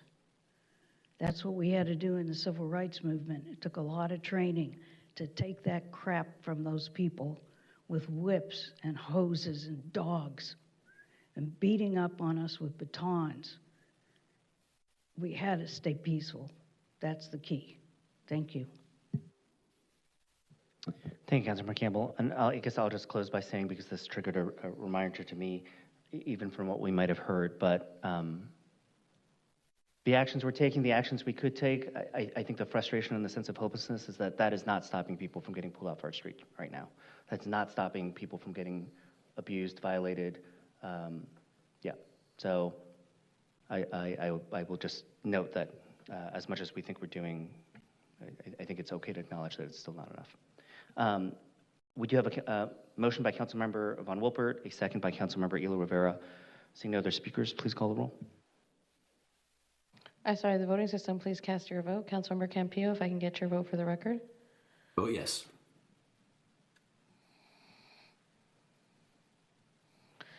That passes unanimously 8-0 with Council President LaCava absent. Thank you, Council President Pro Tem. Thank you. We will now take up non-agenda public comment. The council members respect and appreciate the public's input and are fully committed to protecting every participant's free speech rights at council and committee meetings. Clerk, do we have any non-agenda public comment? Yes, we do have non-agenda public comment speakers here in council chambers and a few online as well. We have 10 overall. Per Rule 2.7, non-agenda public comment is an opportunity for members of the public to comment on items that are not on the agenda but within the subject matter jurisdiction of the City Council. Each speaker will have 2 minutes. If you're in chambers, please submit your speaker slip. If you're joining us virtually, please raise your hand by pressing *9 or the raise your hand icon. If I can have the following individuals please come up to the yellow reserve seats, starting with Michael Schmidt. Michael Schmidt, did you leave? I don't see Michael Schmidt here. Anthony Rouse? Anthony, yeah. Come up to the microphone. You'll be our first speaker. After that will be Ramses, then Blair Beekman, then Marissa Burke. You'll have 2 minutes. Please proceed. Hello, City Council. My name is Anthony Ralphs. I'm the member of the Boulevard Planning Group. And with respect to everything that's been said today, I want to thank you all for the way that you voted. It means a lot to me. It means a lot to our constituents who are concerned about what's happening in our county of San Diego. But I also want to question some of the decisions that have been made and some of the reasons that have been cited to justify the support. And I want to question why, if y'all are in support of this resolution that's passed today, why we aren't making the connection between what's happening in our cities now on a daily basis and what happened a month ago when y'all voted in favor of flock surveillance systems. Now, I wrote down some of the comments that y'all have made. Raul Campillo, you mentioned that you were concerned about unlawful overreach in public safety. Well, what about Flock? What about it casting an enormous dragnet over every single person in the city? I no longer feel safe in my city because I feel like I'm a suspect for any and every crime that's ever been committed. We've talked about Flock as being used as a force multiplier, but what kind of a force is it multiplying? Is it multiplying an unaccountable police force that's causing us the death of our in-custody inmates, such as Kenosha Wilson, and Hayden Shuck, which those two cases, those two family lawsuits, have cost the city a combined $46 million. Now, please correct me if I'm wrong, but as I understand, the annual budget for the San Diego City is $250 million. If $46 million is being paid out to two families, that's a fifth of almost the entire city budget that is going just to make up for SDPD's lack of oversight and their lack of accountability. And I also want to address what you mentioned, Councilmember Campbell, when you were discussing peaceful assembly. You mentioned that we have the right to peaceful assembly. Well, we were in this office, we were in this chambers a month and a half ago, and everyone was peaceful. And the majority of the constituency all over San Diego expressed clear concern for being against Flock, and y'all still voted in favor of it. Thank you for that concluding. If you have any written comments, we can definitely pass those out. Ramses, if you can please come forward. All right. So I want to expand on something that I was saying a couple weeks ago when I brought up the case of Kanoa Wilson. So the reason why that case is going to be so pivotal in the coming years is because when we end up prosecuting these agents in the future, they're going to use local examples as justification for why they can get their federal officers off. So correct me if I'm wrong, but as I'm sure we're aware, Daniel Gold is still on SDPD's payment sheet, and he hasn't been prosecuted. And if he's left not prosecuted, that's precedent for future lawsuits and litigations. So Renee Good's killer very well could get off using the justification that officer did, and he wasn't even taken to trial. So that's why we need to be expanding that. And along with that, I don't want our budgetary concerns to be a reason for our inaction. So as much as I'm concerned with expanding the police budget, I think we need to be reallocating other city resources to surveilling these federal officers. Because like I said, if it's not the police surveilling these officers, it's on your constituents, and they don't have the immunity to do so. So we need to be expanding. The reason why surveillance is going to be so important is because we need to know the names of the officers, their badge numbers, their commanding officers, and everything about all of their operations if we want to be able to prosecute these people in the future. So thank you for that. Please pay attention. Thank you. Blair Beekman.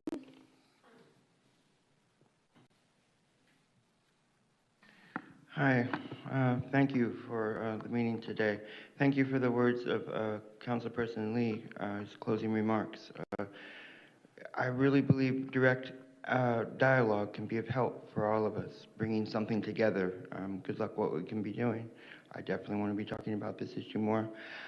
And I hope you can respect my words of proclamation today. I think they can help the situation. I meant them sincerely.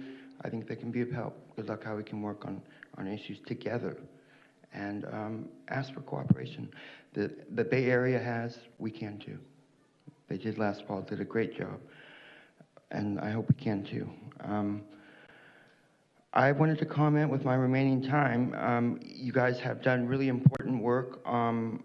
We had a big park plan going on, new tech coming in with all the parks in the past. You guys put the brakes on it, and I had to really readjust because of the new Trump administration was coming in. I hope that is precipitating good conversations, in ways we can be working on issues together here locally. I really hope we can be addressing Flock together. We have council persons who've talked about Flock, who've talked about we have an overabundance of tech when smaller amounts of tech, well placed, can do the same amount of good public safety work. I mean, you guys I've heard the conversations here. Oakland has left Flock in the next 2 years. They work towards compromise. You know, that Flock can be here now, but there's a procurement process starting to leave Flock and find an AOPR vendor that's is better principled. And we really could be doing that kind of good work here. And I think we want to be together and understanding best practices. Let's really make clear what our best practices, what we can be doing to move forward. Good luck in our efforts. Thank you. Thank you. And Marissa Burke?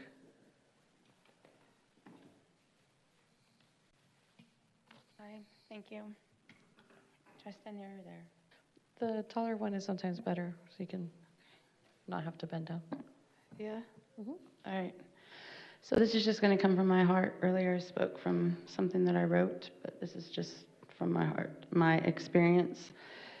I have a long history of experiencing violence, and I was in a domestic violence situation, and when I was getting out of that situation and almost lost my life, I called the police.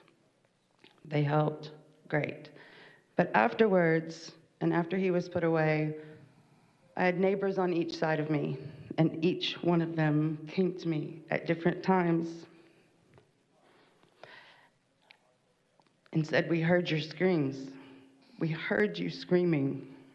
We heard you screaming for help. And we didn't do anything." And they literally said, because we didn't want to get involved. We didn't know what to do. Our neighbors are screaming.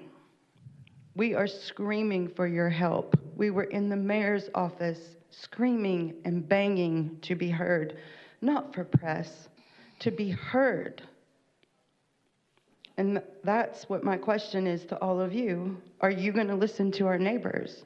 You're the ones with the reach. You're the ones with the people in the offices, in the ears of the people that can make these changes, that can make a clear distinction in what is going to be done and what is not going to be done. And history is watching, people are watching, and which side are you going to be on? Are you going to be on the side that listened to your neighbors and heard their cries, that listened to the people in the streets screaming to be heard, to do something? Or are you not? Because there is no other option. It is do or don't. Thank you. Thank you. That does conclude public comment here in council chambers. I'll go to those participating remotely. Currently have 11 speakers in the queue, starting with Becky Rapp. If you can please unmute. Good evening, Council President and Council members. My name is Becky Rapp. I'm a public health educator, and today I'd like to speak to the importance of substance prevention in the city's land development code updates. Addiction does not begin in a treatment center. It begins with exposure, normalization, and access. Prevention is the first and most cost-effective public health strategy we have, yet it is often overlooked in land use decisions. We know that advertising matters. Exposure to marijuana marketing, especially large billboard signage, increases youth perception that use is harmless, and it also increases initiation and weakens community standards around health and safety. This data is well documented in public health research and reflects our experience with tobacco and alcohol. Land use policy is one of the city's strongest prevention tools. What we allow to be promoted in public space sends a message about what we value and what we normalize, especially to young people and vulnerable populations. When rules contradict, communities lose trust and impacts are disproportionately felt. I suggest that the code explicitly prohibit marijuana advertising on billboards and similar large signage. You could use language such as marijuana advertising, including imagery, symbols, product references, and brand promotion, should be prohibited on building signage, as well as off-site commercial signage that's visible from public right-of-way. The Land Development Code update is an opportunity for this council to send a strong message to the public that the council believes in prevention and public health standards. Thank you. Thank you. Next is the original. If you can please unmute. Man, the hypocrisy that comes out of those chambers is insane. It's so crazy how you want some people to identify themselves, yet you didn't care that the people that were flooding over our border were dropping their documents. And you sit there and virtue signal like you care about the Constitution when you've been eroding away at it for years, and didn't care when, you know, people were just trying to have freedom of speech during the COVID days. You were forcing everybody to capitulate to your demands. And it's quite ridiculous because it's like, Marnie, you're coming after our guns. So why don't you, practice what you preach and go ahead and make sure that you're not going to be doing that if you really care about the Constitution, because that backs up our First Amendment rights. But I'd like to know when you guys are actually going to care about the people in the community, like our homeless brothers and sisters that are dying in Tent City or being raped, where drugs are being distributed on a massive scale on a daily basis. I went to go do the point in time count on Thursday, and it's interesting when you're exposing things that are going on, instead of them mitigating that and making sure that deaths aren't happening, they want to stifle the flow of information. So Dreams for Change, Jody Walters, the site program manager, said that the city had kicked me out of Tent City OLOT and that I wasn't allowed to do the count. Why is that? I volunteer to do it every year, and all of a sudden, because I'm bringing forward things that the homeless people are trying to get mitigated. And instead of doing that, she works to tell people that if they report anything, they're actually going to be kicked out. So whether or not you guys are the scapegoat, it is atrocious that you guys would kick somebody out from doing the point in time count, especially somebody who's bringing light to the fraud, waste, and abuse that is happening in that space. So don't sit here and act and virtue signal like you really care about people, because you don't give a damn about those people. And we pay a pretty penny to have them being murdered and raped at Tent City. So when you guys actually care, that place will be shut down. Until Your then, time shut has the expired. Next is Francine Maxwell. If you can please unmute. Can you hear me? Yes, we can. Yes, we can. Thank you so much. Francine Maxwell, Southeastern San Diego resident. I want to thank you for today's meeting. It was very educational and informational, especially given that we're Black History Month. When the chairperson of public safety continues to flex that she's the chair, hold a hearing. That'll be a flex. $30 million payout. We need to discuss it as a city to make sure that policies and procedures changes. City council members that flex about being in a meeting with a ton of people and there's nothing in their newsletters, that's not a flex. So again, to educate your constituent and residents is a flex. The San Diego Police Department continues to have unethical, immoral behavior, and nobody is wanting to hold a hearing in reference to that. When a Black man, as we are entering Black History Month, has to be 10 times better than their brother in blue. Absolutely, they are brothers, they are family.